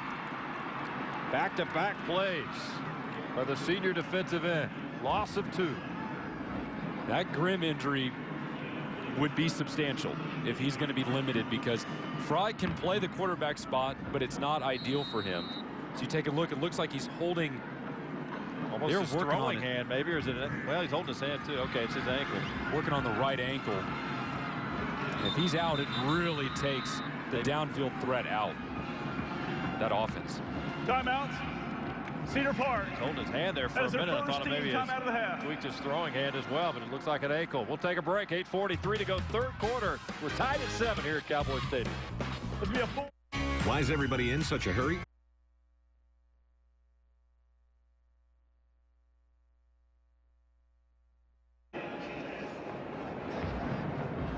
Back live at Cowboys Stadium. There's a look at Nate Grimm getting worked on by the training staff of Cedar Park. Here's the play where he injured his ankle, Travis. You can see it's going to twist right awkwardly there. There. Man. He immediately grabbed it. Yep. Take a better look at it here. Deshaun Hall wraps him down. Oh, right there. It's going to come right there. Very awkward bend. Immediately grabs at it. Randy, neither you nor I saw it. No, earlier. We saw him get helped off, and then all of a sudden we knew it was an ankle. Let's check in now with an update with Jim Knox. All right, Randy, I tell you what, Nate Grimm right now, they're going to ice his ankle, and then they're going to try to retape it and see what happens. It doesn't appear to be serious, but the trainer right now said what we're going to do is we're going to ice the ankle and go from there. We'll see what happens. All right, thank you, Jim. That'd be a big loss if they cannot get Nate Grimm back on that football field. In the meantime, it'll be Ethan Fry's job to run this offense. That was painful to look at that. That play where Deshaun Hall brought him down. And gotta hope he's okay, first of all. Yeah. But then secondly, you gotta expect Lancaster's gonna bring some pressure up front now. 3rd and 20. We've got another quarterback now for Cedar Park. In there, number 10, that's C.J. Adoy. So Ethan Fry, couple of plays. C.J. Adoy in there now for Cedar Park, but it's a 4th down play now coming up, so they'll be forced to punt it away. And Adoye does have experience at quarterback. He split time with Nate Grimm last year on the junior varsity. He's had some experience there, not a whole lot of time this year, but he does have some experience playing quarterback, so it's not quite the same as Ethan Fry. Adoye can throw the ball quite a bit. Just gonna see how effectively as the game goes on. Nick Harvey back to receive about the 10-yard line for Lancaster, and Cedar Park will punt it away. That's out of bounds around the 20-yard line. Good field position for Lancaster. 23-yard punt. The Tigers will take over here with 8:29 to go in the 3rd quarter. Well, enter the State Farm Fan Up, the sweepstakes for a chance at a Ford F-150 pickup. We're giving away an F-150 this weekend and another one next spring. You can enter right now using your cell phone. Just text the word FAN UP, F-A-N-U-P, to 35350. Another way to enter is visiting the website texas.statefarm.com. So enjoy the games and the memories that will last a lifetime. A chance to win a Ford F-150. Can't go wrong with that. Joseph Payton on the carry for the Tigers. Brought down by Ben Harrell. Defensive nose tackle there for Cedar Park. There you go. That's the kind of balance you need from the 5'10", 190-pound senior. Remember, he came into the game with 158 carries, over 1,000 yards and 11 touchdowns. He can produce. Cedar Park has just done a good job taking him out of the game so far.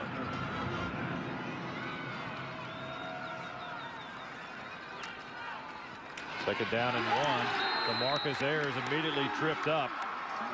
Everybody's high-fiving everybody. That's Keith Tombe. It's a loss of 3 yards on that play. Tombe right there to make the stop for the Timberwolves. almost close to a tripping penalty, which you don't see very often, but I don't think there's any intent there. Just as Tombe's body got swung around, that was really the only place Ayers had to go and just got leg whipped. Knocked him back, 3rd and 4 now for the 27. The marker there at the 31 to get that first down. Movement looked like a false start. And indeed it is. Snap, false start by the offense. 5-yard penalty, still 3rd down.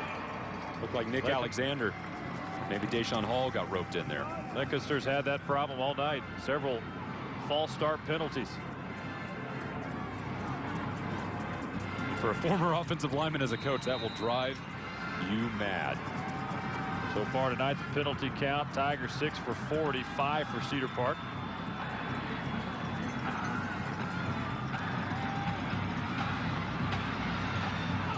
There's out around the 35-yard line, intended receiver Nick Alexander.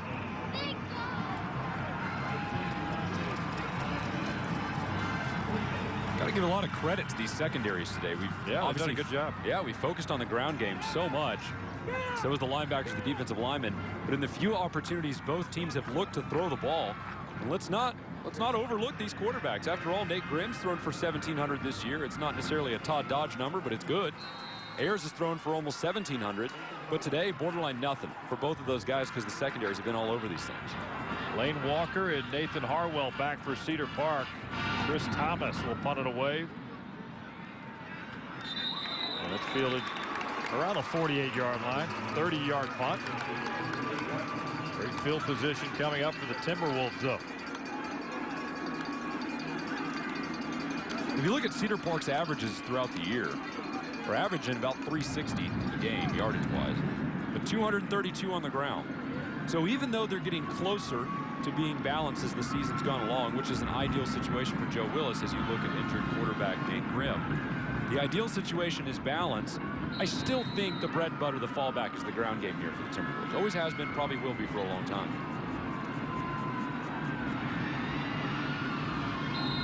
Nathan Harwell with the carry, crosses midfield, picks up 4 yards on that play. Ethan Fry back in there at quarterback now. Montre McQuinney on the stop. McQuinney's a really big key to the Lancaster defense, which is almost like a 4-2-5 because he kind of plays a safety linebacker hybrid. So sometimes he's going to have responsibilities dropping back into deep coverage, and sometimes they're going to need him to play up at the line of scrimmage. And right now, Lancaster not respecting the throw. They're essentially in a cover one guy deep.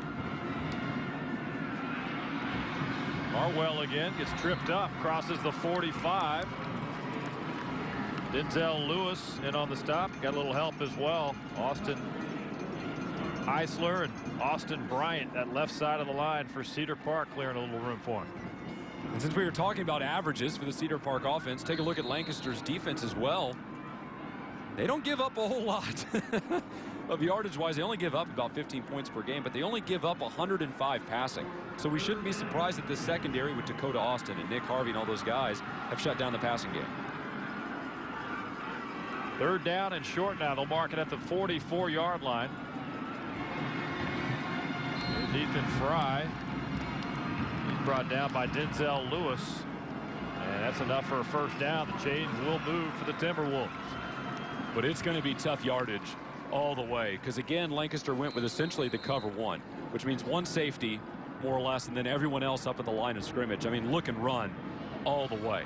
So CP, if they want to stick with the ground game, they're going to be going right into the teeth of it from the get-go.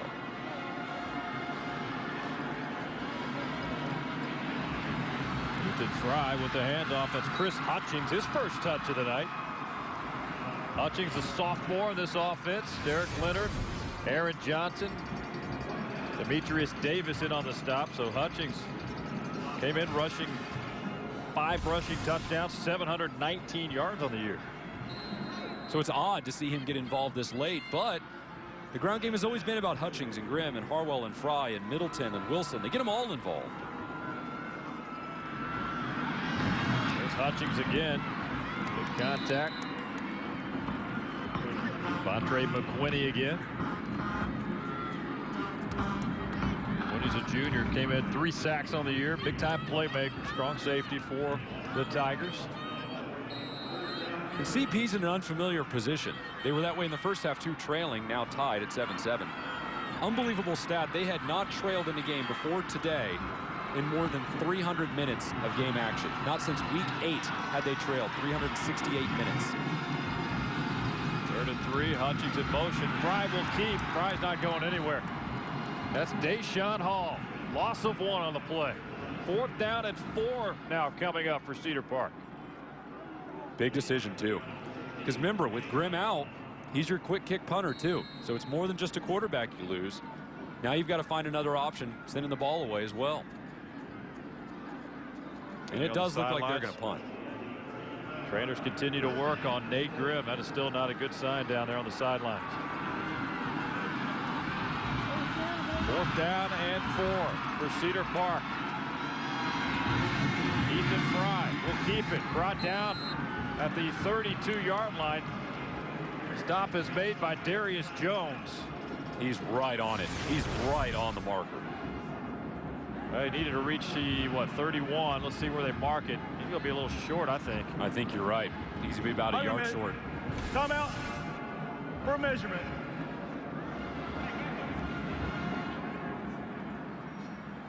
This Lancaster defense has been extremely impressive.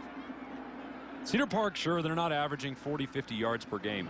But at this point in most of their games, they've more or less worn you down.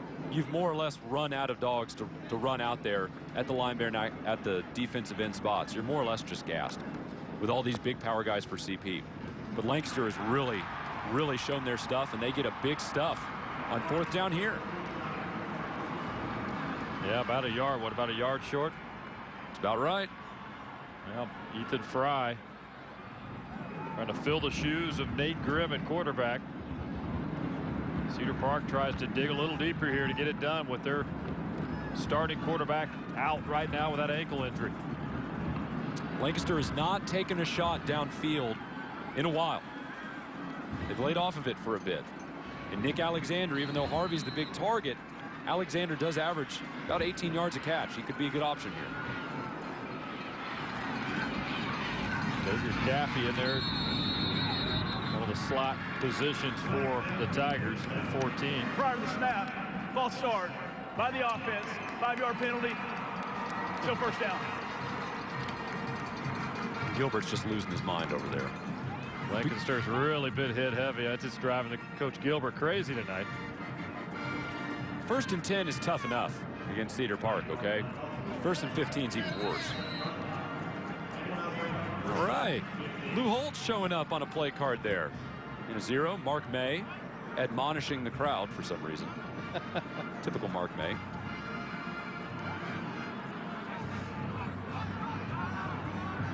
A lot of power along the line now for Lancaster. This may be just a quarterback power play right up the middle. Or it could be another flag.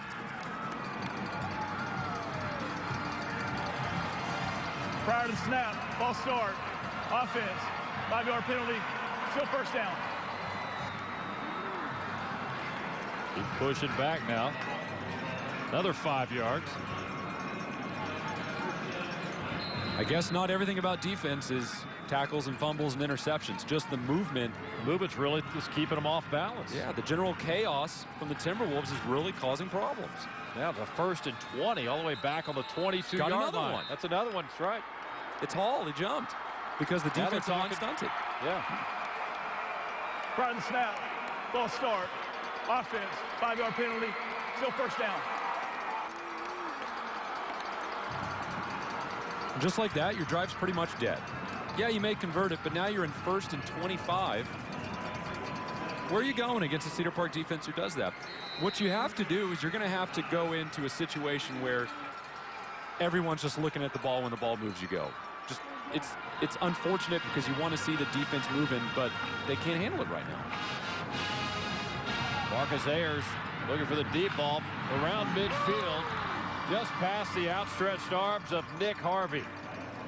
2nd down and 25 coming up. Another update down on the sidelines. Let's check in once again with Jim Knox. Jim? All right, Randy, good news here on the Cedar Park sidelines. Nate Grimm right now getting his ankle taped up. It looks like he is going back in. So Nate Grimm, the ankle looks fine, and he's going to give it a go. That'd be great news for the Timberwolves. They get creative with that tape job on those ankles. Give it support there. It's a tough kid. Yeah. An ankle injury for a quarterback, that hurts. Because it's not only that you're throwing the football and running, but when you take your drops, a lot of times that's the foot you come down on hard, and it hurts. Ayers crosses the 20, brought down at the 24. Ben Harrell pick up 7 yards on the keeper by Ayers up the middle.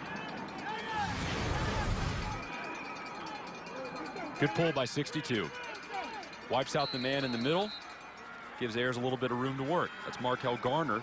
Really the leader of that offensive line, a group that's been a big part of Lancaster's incredible success this year. And it's worth noting Lancaster's success really has been incredible.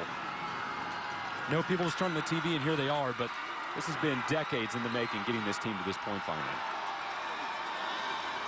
3rd down and 18 now. Ayers in trouble. He's on the run. He'll throw it away as the contact is made inside the 10. We call grounding. Yeah. Ball didn't get back to the line of scrimmage. Good pressure by Wadi Azuri. And intentional grounding by the offense. Lost it down at the spot of the foul. It will be 4th down. That's a loss of 19 more yards. So with the penalties, and that was just a drive you want to forget about. They went backwards 34 yards on that drive on penalties. And we mentioned how tough the Cedar Park defense is. You can't do that to yourself. And now the added element is now you're punting essentially from the shadow of your own goalpost, which you never want to do. We saw a disaster strike in the 2A Division I game this morning, Cameron Yo and Dangerfield, when an errant snap for Dangerfield resulted into a Cameron Yo recovered fumble for a touchdown. And Lancaster's in that exact territory right now. Nathan Harwell and Lane Waller back. And there's the disaster. Yeah. Cedar Park all over that. And they're running off. They're fired up about that play. They're right on the verge of punching it in here. The snap was unusual. It either hit someone's leg right out of the hand or it slipped out of the hand of the long snapper. Even Coach Gilbert seems to be confused. You got to wonder. That was, after a drive like that, it's only fitting something like this would happen, huh? We'll have to see this play again. But the Cedar Park player lined up directly over the long snapper, dives immediately in, and just pokes it out of his hand as the ball's coming up on the snap. Pokes the ball out. I think that's when you see Coach Gilbert out on the sidelines. I think he wants an explanation on that as well. He's upset. And I don't blame him. And now Cedar Park sitting pretty at a 1st and goal. Grip back in there for Cedar Park. Got a flag down. Carry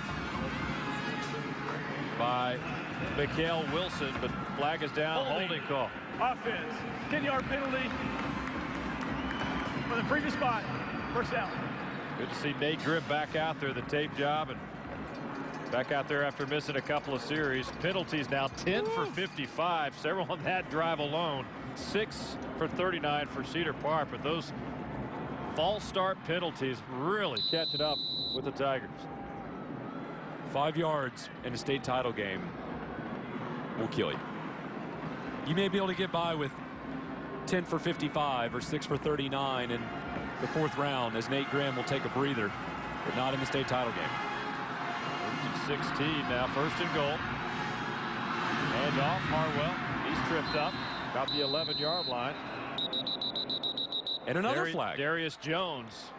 Yeah, flag down around the 18. 35. Sounds like something on Thomas Middleton. Yeah, might be Thomas Middleton. Holding. Offense. 10-yard penalty in the previous spot. Repeat the down. Honestly, I'm at a loss. And at this point, you okay, Travis? If you're Joe Willis, this may even be worth taking a timeout. You don't want to burn one in a close game. It may be worth taking a timeout. Just gather your troops and just kind of get refocused here. That's right. You've got the offensive line maybe slightly confused with the cadence of Ethan Fry versus Nate Grimm and C.J. Adoye, but that doesn't explain holding penalties. And Cedar Park is better than holding penalties. Lancaster's better than false starts. All right, so Ethan Fry back at the slot. You got Nate Grimm back in there now. Looking over the middle. Pass is caught. Inside the 10-yard line. Pickup of 16 yards on the pass play. And on the other end, it's Chad Whitehead. junior tight end here over the middle. His first catch of the night. Ankle looks fine. Grimm has to throw off his back foot a little bit, but the decision making still razor sharp because the receiver was not open right away, and it took him some time to drift across the middle before he found the soft spot in the zone coverage. And Grimm stared down the pressure and rifled it to him. It's a good throw. 1:10 and counting here, third quarter, Cowboys Stadium in Arlington. What a game we've got. 7-7 at the half. Timberwolves trying to change that. Adoye back in there at quarterback now. Rotation continues. Nathan Hartwell inside the 5. For the last 3 plays, we've seen Ethan Fry, Nate Grimm, and now C.J. Adoye again. You're going to see some of the linemen pull around. 74 seals off right away. A lot of the other guys, Middleton at the fullback spot, are looking for guys to block, but Lancaster's so quick in small spaces, they close down those gaps in a heartbeat. You're out there searching for a body, and all of a sudden the black jersey's gone. There's no one there anymore. Third and goal from the 5. Adoye inside the 5, down to the 4. He's brought down by Ashton Bryant. That'll be probably the last play here of the third quarter. Derek Leonard was what made that play happen. As the Tiger goes down, that's Ashton Bryant, the guy who just made the tackle. But that was going to be an option play. And Derek Leonard read it perfectly. He saw Bryant had the contain on the quarterback. He stepped in to force the tackle. Timeout. Player down. We'll take a timeout. 6 seconds left in the third. We're tied at 7 at Cowboys Stadium. Our Super Saturday continues.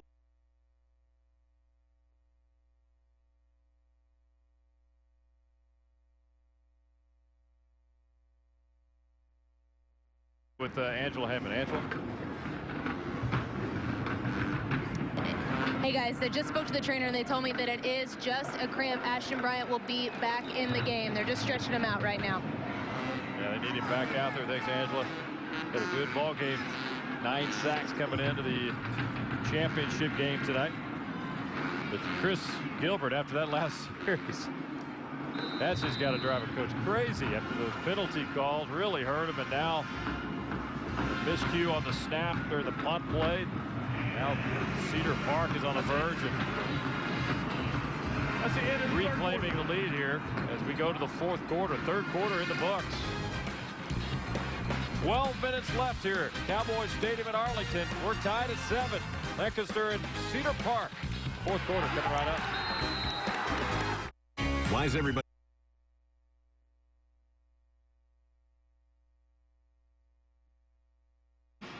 They dressed up for the occasion tonight, didn't they? A little green, a little black in there. Well done. High marks for that effort. By the way, we talked about the Black Rain defense earlier. Yep. That nickname for the Cedar Park defense. They do typically wear black jerseys. So that fills in the blanks a little bit for people seeing them the first time in the white jerseys.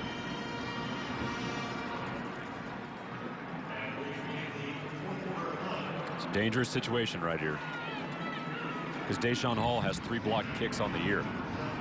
22-yard attempt. Zach Hancock with the field goal attempt coming up for Cedar Park as they try to go on top here to start this fourth quarter. Nathan Hartwell will hold for the Timberwolves. Snap is good. Kick is good. 22-yard field goal. And Cedar Park has broken the tie. And they've reclaimed the lead 10-7 as we begin the fourth quarter here in Arlington. Take a look at tomorrow's schedule. Final 3 of 9 championship games. It'll be a big day tomorrow, starting at noon. Class 4A Division I championship. Denton Geyer and Georgetown. Looking forward to that matchup. It's going to be a good one. Game 2 around 4 o'clock tomorrow. The 5A Division II state championship. Cedar Hill and Katy. Katy, the #1 team in the state. Class 5A Division I, 8 o'clock. The wrap-up game, the nightcap. Allen and Houston Lamar. 3 big games here at Cowboys Stadium. How about that one? Think anyone was expecting Georgetown to be there at the beginning of the year? Everyone assumed Denton Geyer was going to walk their way into that with that big offense. Jared Hurd at quarterback, improving defense. But Georgetown, the shock team maybe of all of 2012 in Class 4A, maybe even more than Lancaster, for heaven's sakes. Getting in the way they have. Jake Hubenak, a really good quarterback. Some good players out there for the Eagles.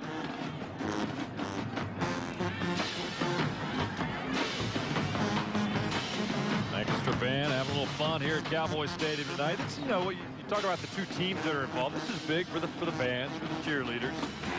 They've been through the grind as well all season long. It's a great way to cap off their season.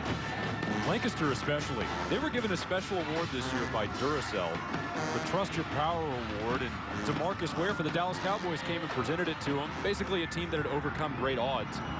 Oh my, it's a big moment right here.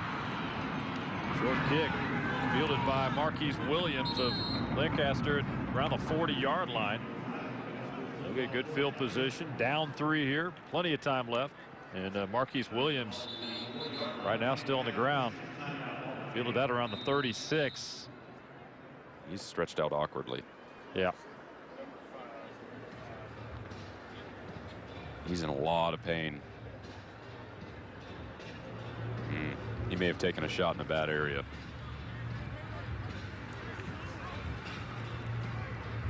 Trainers are out attending to him. Can't fix that one. Oh no, actually they're working on his hand. Immediately looking at the fingers. Oh, he's hurt.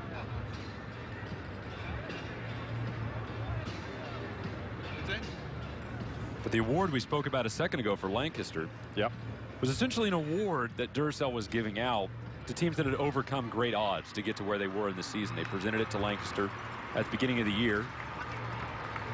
As you see Williams come off the field now. We'll check down with Angela. She'll tell us more about the award. Angela? Yeah, guys, when I spoke to Coach Gilbert about it, he told me that it was really special when DeMarcus Ware came to the locker room and presented this award to the team. The guys just had a second win. It was presented to them when they were 9-1, so right when the playoffs were starting. And Coach Gilbert told me that it gave them early season excitement all over again, and it was a huge part of why they've made it all the way to the championship game. That's motivation for a football team and a program, and provided a big spark, didn't it? National award.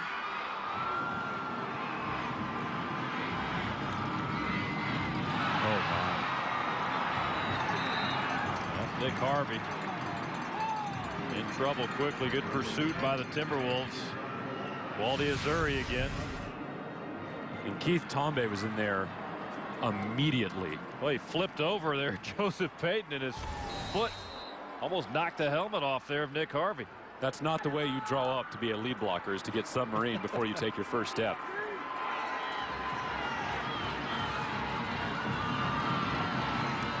Cedar Park showing his own defense here. Harvey again back there. DeMarcus Ayers. Deep ball around the 30-yard line. Looking for DeMarcus Ayers. Coverage on the play by Grayson Cotham on that left side, but he was right there along with him, stride for stride. And a guy that's not going to really show up with statistics today, but Cotham's been involved in more than one of those downfield looks, those one-on-one situations on the outside. He was in coverage earlier where they originally threw the pass interference flag and then picked it up. He's done his job, and mostly when a cornerback does his job the way it's supposed to be done, his stat line says 0, 0, 0, 0, 0. They don't even go to your side of the field. So far, Cotham's done a good job shutting down that side. 3rd down and 12 play. Harvey rolling left. Nothing there. Goes cross field. And that's going to be nearly picked off. Is it picked off? That's Lane Waller of Cedar Park. Yes, indeed, he holds on to it. That's a long throw with that football. All the way across both hashes, back across your body. Deshaun Hall just can't get back to that ball in time. Look, there's nothing there. That's when he sees Hall way down the field. But I think that ball slipped a little bit on him. Waller comes in and picks up his 4th interception of the year. And that's a huge moment. And really at this point, when you factor in that errant snap on the punt as a turnover, if Cedar Park can turn this into points, that could be anywhere between 10, 6 points off turnovers in the 4th quarter alone in a game that had been tied for most of it. Grimm's going to hand off Nathan Harwell. Stop shy of midfield.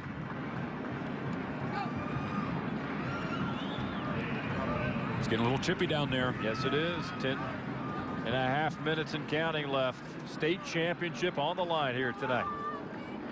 Austin Hisler, the left tackle for Cedar Park, one of the primary leaders for that whole unit, popped off the ground off a pancake block and had some choice words. The total yard, look at the second half, -7 for Lancaster, and not much for Cedar Park either. Them going, defense is really stepping up here in the second half. Tell you what, Lancaster has not given much room on the outsides to Cedar Park. There's a little bit of room early in the game when the teams were still feeling each other out a little bit. But in the second half, these Tigers made a commitment. You're not going to get outside the tackles. We're just not going to give you the space. You can go up the middle if you want, try and grind your way 10 plays for 70 yards or 10 plays for 50 yards, but we're not going to give you the outsides. They're down at 4 now from the 48. Big room up the middle, inside the 40-yard line. That's Bill Estevano, his first carry of the evening. Demetrius Davis with the stop, pick up a 10 yards. Bill Estevano was a second-team all-district wide receiver last year. As another flag comes in, a flag on both sides now. Refs will talk it over. So a second-team all-district wide receiver last year, and then here he is in the state title game getting an opportunity to carry the ball right up the gut. Anybody can get a chance. He's backing up in a receiving slot behind Ethan Fry, too, so wherever he needs to step up. The result of the play is a player made the line of the game. After the play, personal foul by the offense. 15 yards from the end of the run. It will be a first down, though. There's the chippiness we talked about. Davis Gertz, 6'4", 250-pound junior center for Cedar Park. There he is right there. Little shove. Yeah, that's probably the refs just ensuring that this game doesn't get out of hand. I don't think that was particularly flagrant. It probably meets the letter of the law. But the refs probably sense this game is getting heated. It's a 10-7 game, for heaven's sake, with under 10 minutes to play in the state title game. Want to make sure this one stays under control. Pushes it back to the 47. First down, though, for Cedar Park. Nate Grimm still in there. Handoff to Stevenotz again. Derek Leonard with the stop for the Tigers. So seen a little bit of Nathan Harwell, Chris Hutchings, Mikael Wilson, and Bill Stevenotz as well. Angela on the sidelines. Let's go down to her right now. Angela Hammond. Yeah, you saw Marquise Williams come off of the field holding his hand. I spoke to the trainer. They told me that it's just a thumb strain. They taped it up. He will be back in the game.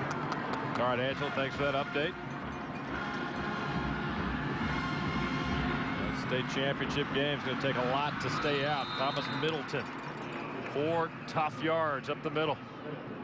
Demetrius Davis once again in for the Tigers on the stop.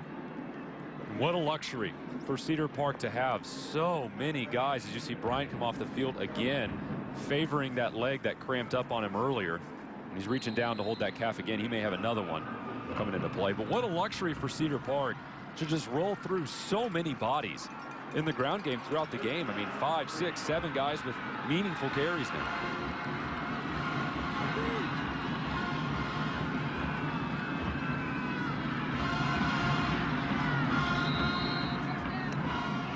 Middleton again, crossing the 45, picks up 2 more. And this is not a surprise to see Middleton as they mark off the first down. Getting the ball right now, because even though they've moved him through linebacker and he hasn't always been a quote-unquote feature back, if such a thing exists for Cedar Park, Coach Willis said, hey, when the game's on the line and when the plays mean something the most, Middleton's the guy you want to have it, because he's a tough matchup for defenders because he's big, 6'1", 205. He's fast, he runs like a smaller back, and he's not afraid to get physical. There's Aaron Johnson hobbling off. Starting linebacker number 35. We'll see if he can come back in. And off Chris Hutchings. He's brought down by Deshaun Hall. Picks up 6 more. So Cedar Park starting to grind it out a little bit here in the 4th quarter. And I can't say I'm surprised. When the rubber meets the road and everything's the most important, you're going to go back to what brought you here. And even though the passing game's come along and Nate Grimm has been very good late in the season, he's in now, this is the key moments they're going to go to what they do best, and that's pound the rock.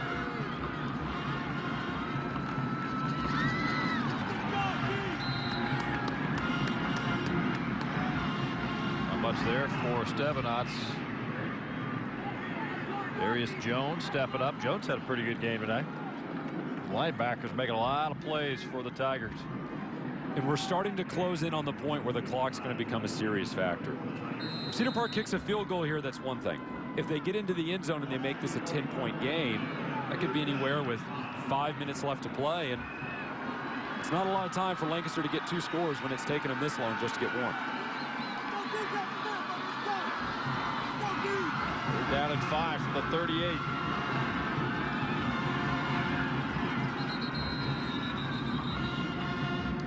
Be a timeout here. Joe Wilson and Middleton in the backfield with Nate Timeout. Grimm. Cedar Park as their second team timeout of the half. Cedar Park call a timeout. We will break with them. 6:10 to go. 10-7. Cedar Park leading the Tigers.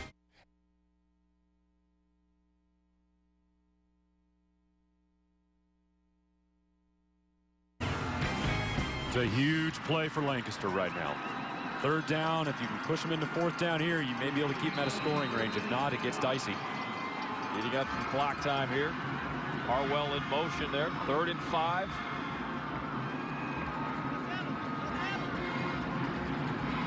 Just inside the 40-yard line.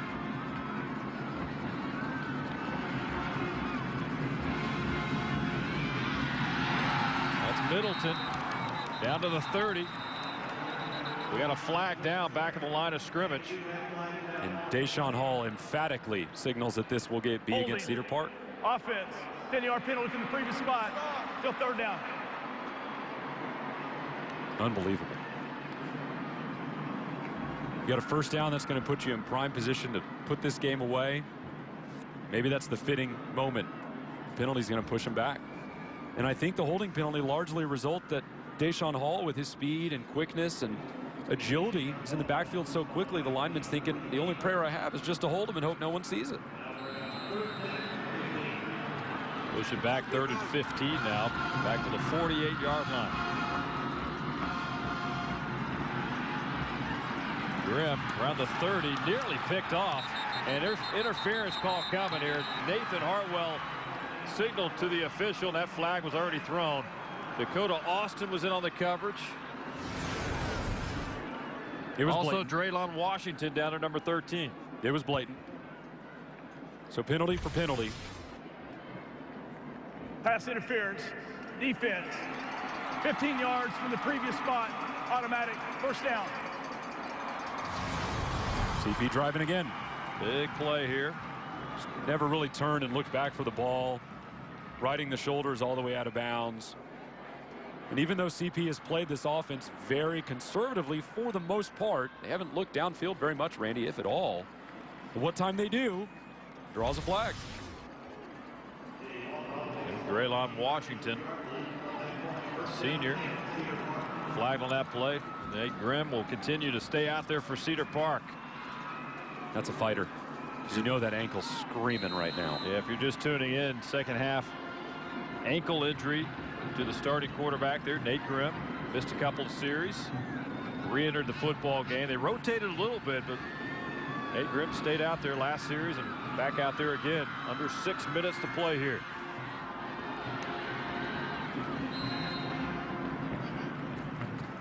Vontre McQuinney with the stop. That's Nathan Harwell once again. And that time Lancaster had a lot of people up at the line of scrimmage. Even though CP just took the big shot downfield, they kind of had to at that point. Lancaster at this point knows what Cedar Park's plan is going to be. The clock is on the side of the white and green. Lancaster knows they need to force something now. Lancaster's got 3 timeouts left here in the football game. 1 for Cedar Park. Stevenot once again inside the 25. Pickup of about 8 yards on that play. 3rd down and 2 coming up now. And now you're in field goal range. But even if you kicked one, that makes this a 6-point game. And frankly, I'm not sure that really matters that much, because Lancaster's probably not kicking field goals anyway. That's really not what they do. If they're in a situation... Timeout. Lancaster as their 1st team timeout of the half. All right, so Lancaster will take one. Chris Gilbert will talk it over with his guys. They've got 2 left now. 4:54 to play. Big 3rd down and 2 now. You're looking at it 2-down territory here for the 25. Cedar Park got to feel good about their chances if there's no flags thrown here. The story here in the second half. That would be a minor miracle at this point. But what I was saying was, I don't know if there's much difference between a 3-point game and a 6-point game for Lancaster. And I know that sounds counterintuitive. But the kicking game in high school is always an adventure. And it's been that way for Lancaster throughout the year. Take a look at today's schedule out here at Cowboys Stadium. Cameron Joe 38-20 winners for the over Dangerfield for the 2A Division I championship. Navasota, the big runaway win from Gilbert, 39-3. Navasota, your 3A Division II state champion. Congratulations to the Rattlers.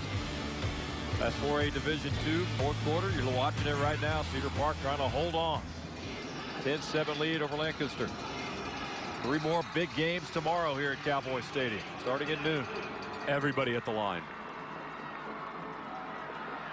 Hand off to Mikael Wilson. Picks up 3. Needed 2 for the first down. He's got 3, and it's another first down for the Timberwolves.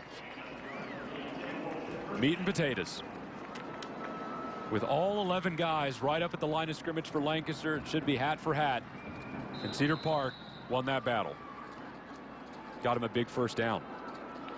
And most importantly, the clock continues to run. And Lancaster's not a big downfield passing offense. They've never been that way under Coach Gilbert. So if more time bleeds off here and Cedar Park puts themselves in an advantageous position with a score, it's going to really force Lancaster out of their element. Tiger defense looking to hold, trying to create a turnover. And off again to Mikael Wilson. In pursuit by the Tigers, led by Vontre McQuinney. Nick Harvey also in there for Lancaster. I know it's not their game, but if Cedar Park wanted to risk it, a play action here could be a dagger. It's not really in the playbook. They don't do it very often. But if they wanted it here, a play action leading to a pass, I should say, since the offense does move and shift a lot. A play action to a pass here with all 11 guys in the box, that could be devastating.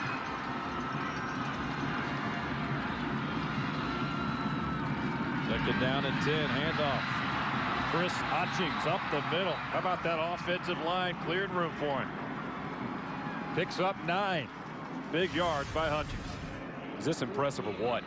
Look at that tough running. The offensive lineman comes around and picks up the defender right in the middle. That's actually Thomas Middleton, the fullback. That says something. If you can mistake him for an offensive lineman. He picks up a guy right in the middle of the line of scrimmage. That gives Hutchings just enough room. We've got another guy down. Looks like for the Lancaster defense. Around the 25-yard line. Find out who that is. There's Thomas Middleton. Talking it over there. He had a good block. David Gertz, also the center. Nice job on that last play, on that running play. 9-yard pickup by Hutchings. Derek Leonard. Yeah, Derek Leonard able to run off on his own. You know who Middleton reminds me of is Chet Moss. Played at Cedar Park. Was a linebacker. Went to Texas to play linebacker. He can also play fullback at the University of Texas too. Big, strong kid, tough runner on the inside, physical. And oh my, this Lancaster crowd just woke up. They're getting into it. Sidelines trying to get them fired up. Lancaster crowd doing the same. Good crowd tonight here for this ball game.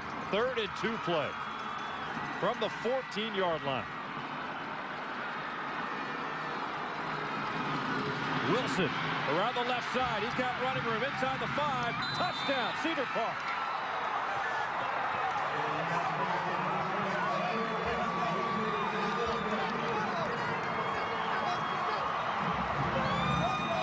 The moment that created that touchdown was a block in the backfield right off the bat. And the blocker's responsibility is just to chip. Just get him out of here. Look at the Lancaster guys going to come right off the edge. And that chip by Chris Hutchings saved a tackle for loss and created a touchdown. And a touchdown that may have just won the 4A Division II state title. A little block in the backfield from Chris Hutchings may have done it. Extra point by Zach Hancock. Up and good. With 3:01 to play, Cedar Park has extended its lead to 17-7. How about the drive here, Travis? 14 plays, 54 yards, 7:54 off the clock. Wow. They grind it out with that run game. No question, our DQ big play of the game. It's worth another look. On a third down play, they execute to perfection and find the end zone here. You know, Randy, sometimes state title winners are crowned with a bang. A Hail Mary, an interception at the last second, an 80-yard touchdown run with under a minute to play. And sometimes you just have to go to work and put on a hard hat and go get it. And that's what Cedar Park did on that drive. We've been sitting here forever calling this drive. 7 minutes and 54 seconds of game time. Sometimes that is what a champion needs, is that kind of drive, that kind of physicality against a Lancaster defense that's been one of the best in Texas pretty much from the get-go.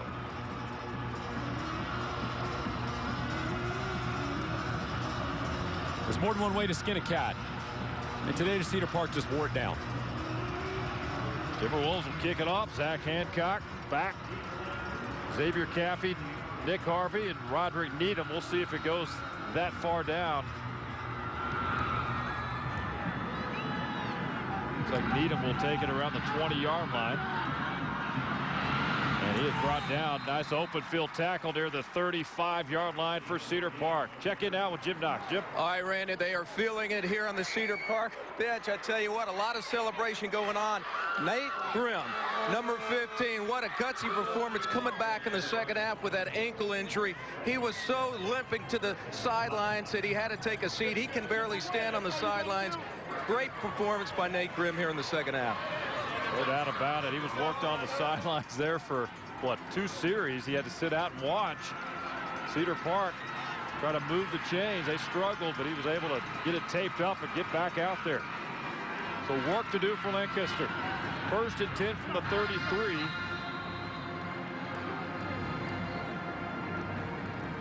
Grayson Cotham with the tackle there. Cameron Dupas the catch for the Tigers. Clock stops with 2:51 to go. Even though jubilation running through the sidelines for Cedar Park, there's still almost 3 minutes to play. And even though Lancaster's offense not designed to strike quickly, they do have guys who can break one off on you. DeMarcus Ayers rolling out. That one should have been caught right there by Alexander. He'd love to have that one back. And as we said, forcing Lancaster out of their element a little bit. It's a tough throw and catch, but a lot of spread offenses, they do that 10-15 times a game. Lancaster doesn't really do that. And if you're thinking ahead, if they can't convert this third down, they do still have 2 timeouts. They could punt it away, try and stop the clock and get the ball back again. Dupas again with the catch, out of bounds. Little John going on the sidelines.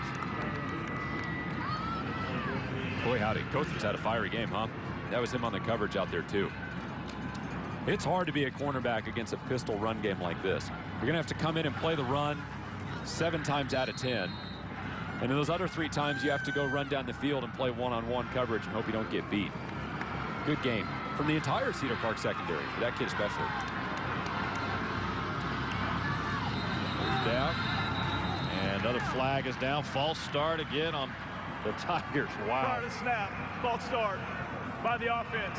5-yard penalty, still first down.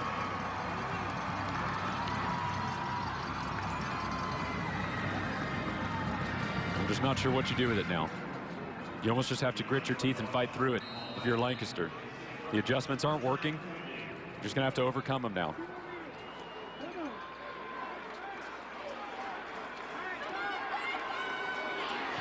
Back to the 46, 1st and 15. 2:43 to go here, 4th quarter. Lancaster needs a quick strike. Pass incomplete. Intended for Brandon Wise. Good coverage by Thomas Hutchings, outside linebacker of the Timberwolves. May want to try and look for that little stack formation that they ran in the first half, where they stacked 3 wide receivers on the left side. It gave Cedar Park a little bit of trouble a couple times. They'll go 4 wide again, trips right, but that stack formation could be in their future.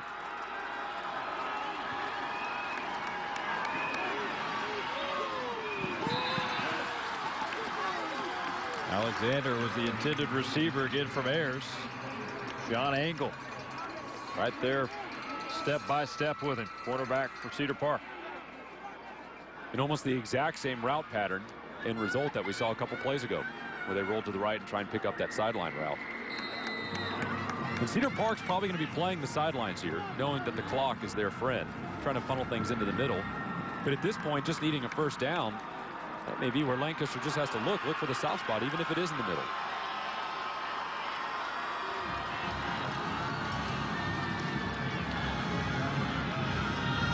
Over the middle. It's caught by Harvey inside the 40, down near the 35-yard line. Nice dump off from Ayers. There you go. There was the soft spot up the left seam. And now Lancaster's moving very quickly, and Cedar Park trying to substitute.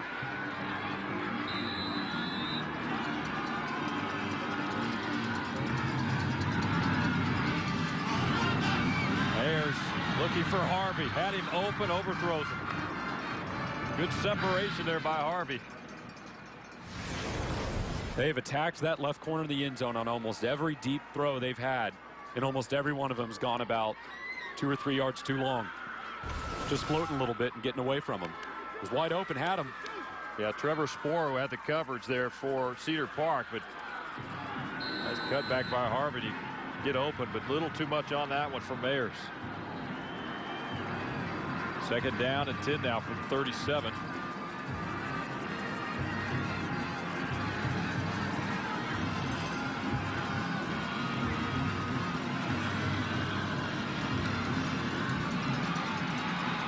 Ayers will keep it.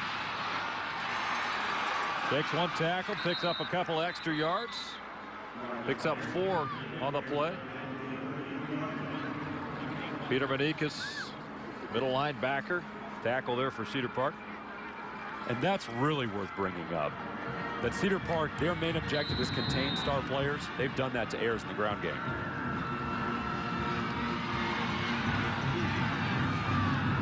Ayers around the 10-yard line. Xavier Caffey. That's his first catch of the night. It's a great one, too. There's flags everywhere. Needed that to step up. Caffey's a junior, also defensive back for the Tigers.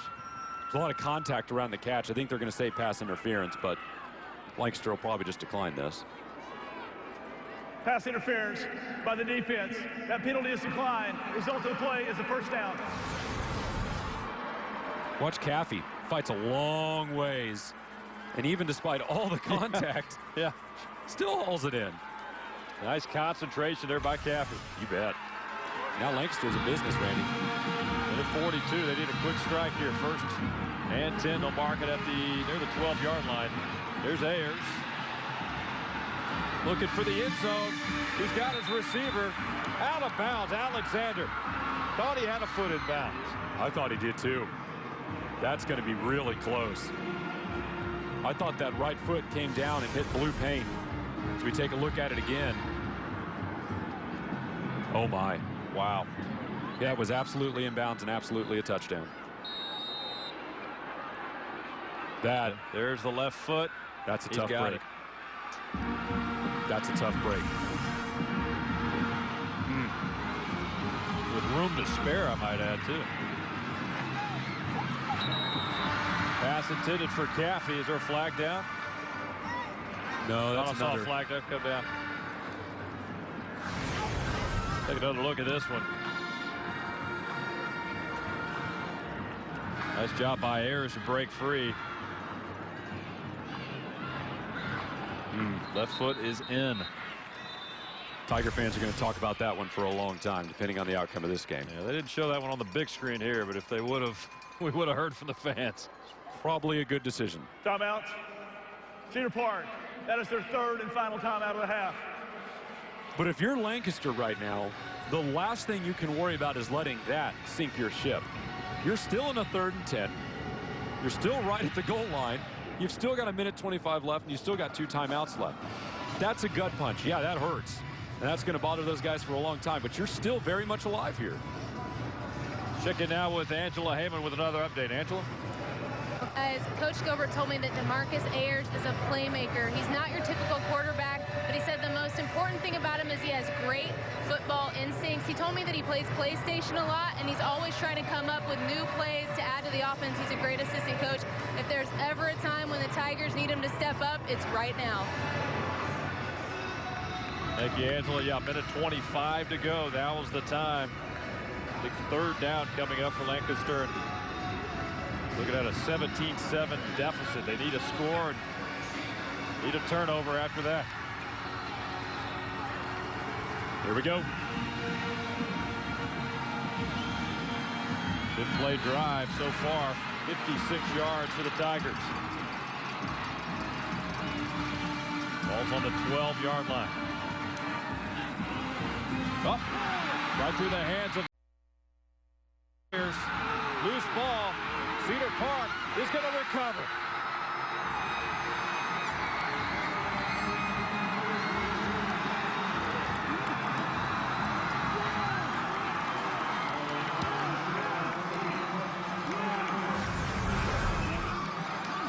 Snaps just high. A little high. Tried to get his hands on it in the loose ball. And here comes the pressure.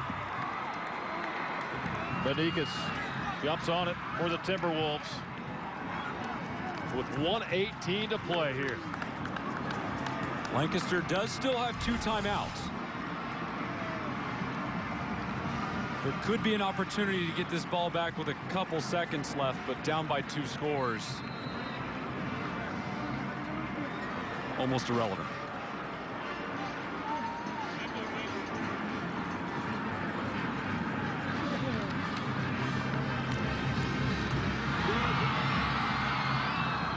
Harwell, big yardage there on that left side. Tell you what, a lot of credit to the offensive line tonight, especially down the stretch here for Cedar Park, Travis.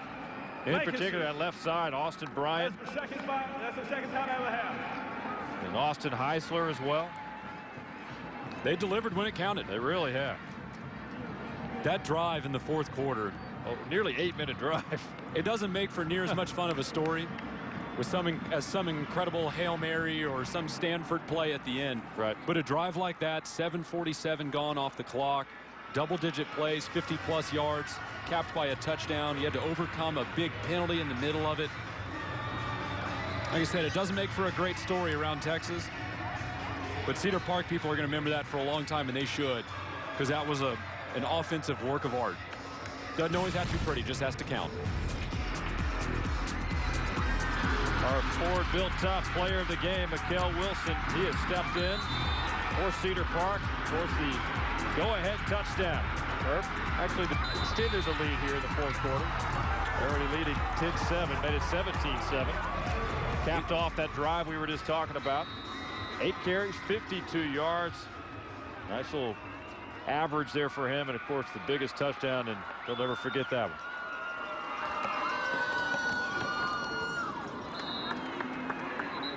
Nathan Harwell again.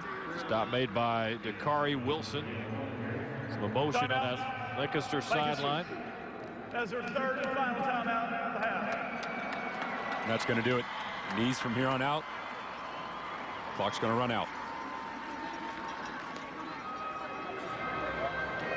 Take a look at tomorrow's schedule here at Cowboys Stadium. 3 big games coming your way. Noon, 4, and 8. First game, 4A Division I state championship, Denton Geyer in Georgetown. We're looking forward to that one. All 3 really. Class 5A Division II, Katy and Cedar Hill. And the nightcap, around 8 o'clock or so, 5A Division I, Allen, Houston Lamar. That'll cap off 3 days, 9 state championship games here at Cowboys Stadium. And we all go into a football-induced coma. I tell you what, I think that Katy team, probably a little biased to Texas teams, but I think that Katy team is the best team in the country. Beat a very good Cibolo Steel team a week ago to advance to the state championship.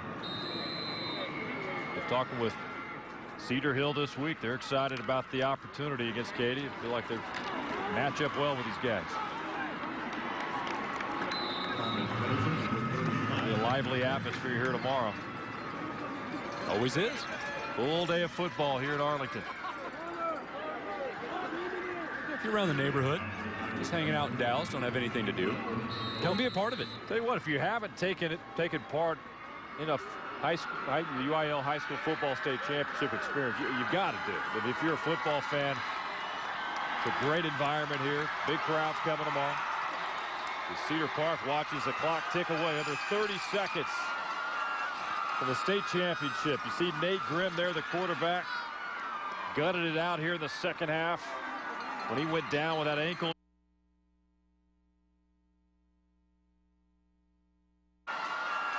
For the state championship, you see Nate Grimm there, the quarterback, gutted it out here in the second half.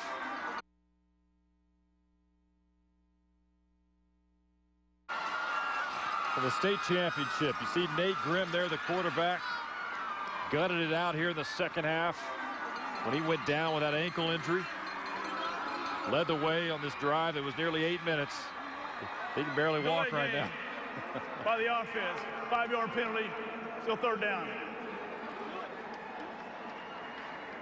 The clock will start on the snap. You want a freeze frame of this game? That was it. Everybody's beat up, everybody's bruised. Yeah. As you see Grimm limping along. Cedar Park's going to walk out of here with a win, and well-deserved. But you have to tip your cap to Lancaster, too. Because I think a lot of people were expecting this game to get away from them. For Cedar Park to come in and assert itself. It's a big physical, pounding defense and run game and run away with it, but it didn't happen. Both these teams played very well and extremely deserving title game participants. Grimm will take a knee, and that's going to do it. Seconds are ticking away. It's time to celebrate for the Timberwolves of Cedar Park. Leander ISD state championship, Class 4A Division II. And Joe Willis in his first year, after taking over from his former mentor, Chris Ross, who went on to the athletic director position at Leander ISD, has brought something more than a decade into making to Cedar Park, and it's a state title. And they did earn it this year. 0-2. Who would have thunk it? 2 weeks into the season that 0-2 would end in this scene at Cowboys Stadium. Well, you see the emotion for the Tigers of Lancaster as well. Just a terrific season, coming in 14-1. Chris Gilbert, job he and his staff did. Their first trip ever, school history, to the state championship game. Their lone setback prior to tonight was against Red Oak, and that was really the wake-up call for this Lancaster football team. And the title dream stops tonight as Cedar Park claims the hardware. And you know what? Let's go down to Jim Knox real quick and check in. Jim? Jim's with Mikkel Wilson. All right, thank you, Randy. Mikkel, congratulations. I tell you what, you guys got down early, 7-0. Right before the half, you go in, you get a lot of momentum with the go-ahead touch, the tying touchdown. Then right here, late in the second half, you go in for the game winner, just about to seal the deal. Your thoughts on winning the state championship? You know, it's all about execution. We work together as a family, and we're all passionate, and we put hard work in what we do. Talk about Nate Grimm. He's a very good quarterback. He was young last year, and he stepped up a lot this year, and I'm very proud of him, what he accomplished. In the second half, he injured the ankle. He came back, played in a lot of pain. Yes, sir, he did. But, you know, they're going to be strong next year, and I'm very proud of them. Your thoughts on winning the Class 4A Division II championship? We worked for years for this. You know, 2 years ago, you know, the seniors, they raised the bar for us, and we rose it again this year. I'm proud of us and what we accomplished. We're working hard for this. Miguel, congratulations. Let's get Joe Willis in, the head coach. Coach, congratulations. Your thoughts on winning the Class 4A State Championship Division II, your very first year as the head coach, and you come out victorious here. Well, I'll tell you what, it had nothing to do with my first year as a head coach. It had everything in the world to do with these kids and these coaches and the way they worked all year. We started off the season 0-2. I couldn't be more proud of their efforts all year long, and especially tonight. A very physical game, and your offensive line really started to wear down that Lancaster defense late in this game. I thought really on both sides of the ball. I thought our offensive line did a great job of controlling the line of scrimmage. I thought our defensive front did a great job of controlling the line of scrimmage. And, you know, that's what we set out to do, is win the line of scrimmage. And that's what we did tonight. You told us this team really didn't have that many big names, but you play with a lot of heart. Speaking of playing with a lot of heart, Nate Grimm injures his ankle in the second half and comes back and plays. Oh, what an effort by him. You know, he's hurt. You know, he can't really go, but he toughs it out and comes back in there and wins us a ball game. And again, it's not just Nate. You can go on and on. I mean, it's a team effort all the way. There's no superstars in this group. There's a bunch of guys that care about each other and will fight for each other. You're going to gather your team in the locker room after this one. What are you going to tell them? I'm going to tell them congratulations. That's just an awesome team effort tonight, and that's what we pride ourselves on. Congratulations, you, Coach. Thank you. Randy? All right, Jim, great job down there, along with Angela as well. Tell you what, it's time to celebrate for Cedar Park. What a way to go out, 17-7 here, Travis. A state title that they really earned, and they did it the way they've been doing it all year. All-around effort, balanced, tip to toe. They were exceptional tonight. 17-7, the final 4A Division II. It caps off a very busy day here at Cowboys Stadium at Arlington. Of course, it started Cameron Yo. It's victory over Dangerfield. Plenty of big hits, as you saw there. Cameron Yo would pull it out for the state championship. Congratulations to those guys and to Dangerfield as well. Game 2 saw Navasota and Gilmer go at it. Navasota, despite losing one of its stars yesterday, able to get the job done, dominating fashion, 39-3 over Gilmer. In Cedar Park, a winner tonight over Lancaster. Final score, once again, 17-7. Coming up next, nonstop UIL championship coverage continues on Ford Championship Live. Cedar Hill Katy tomorrow, followed by Allen and Houston Lamar. Geyer on the field as well. It'll be fun. We'll see you tomorrow night. Why is everybody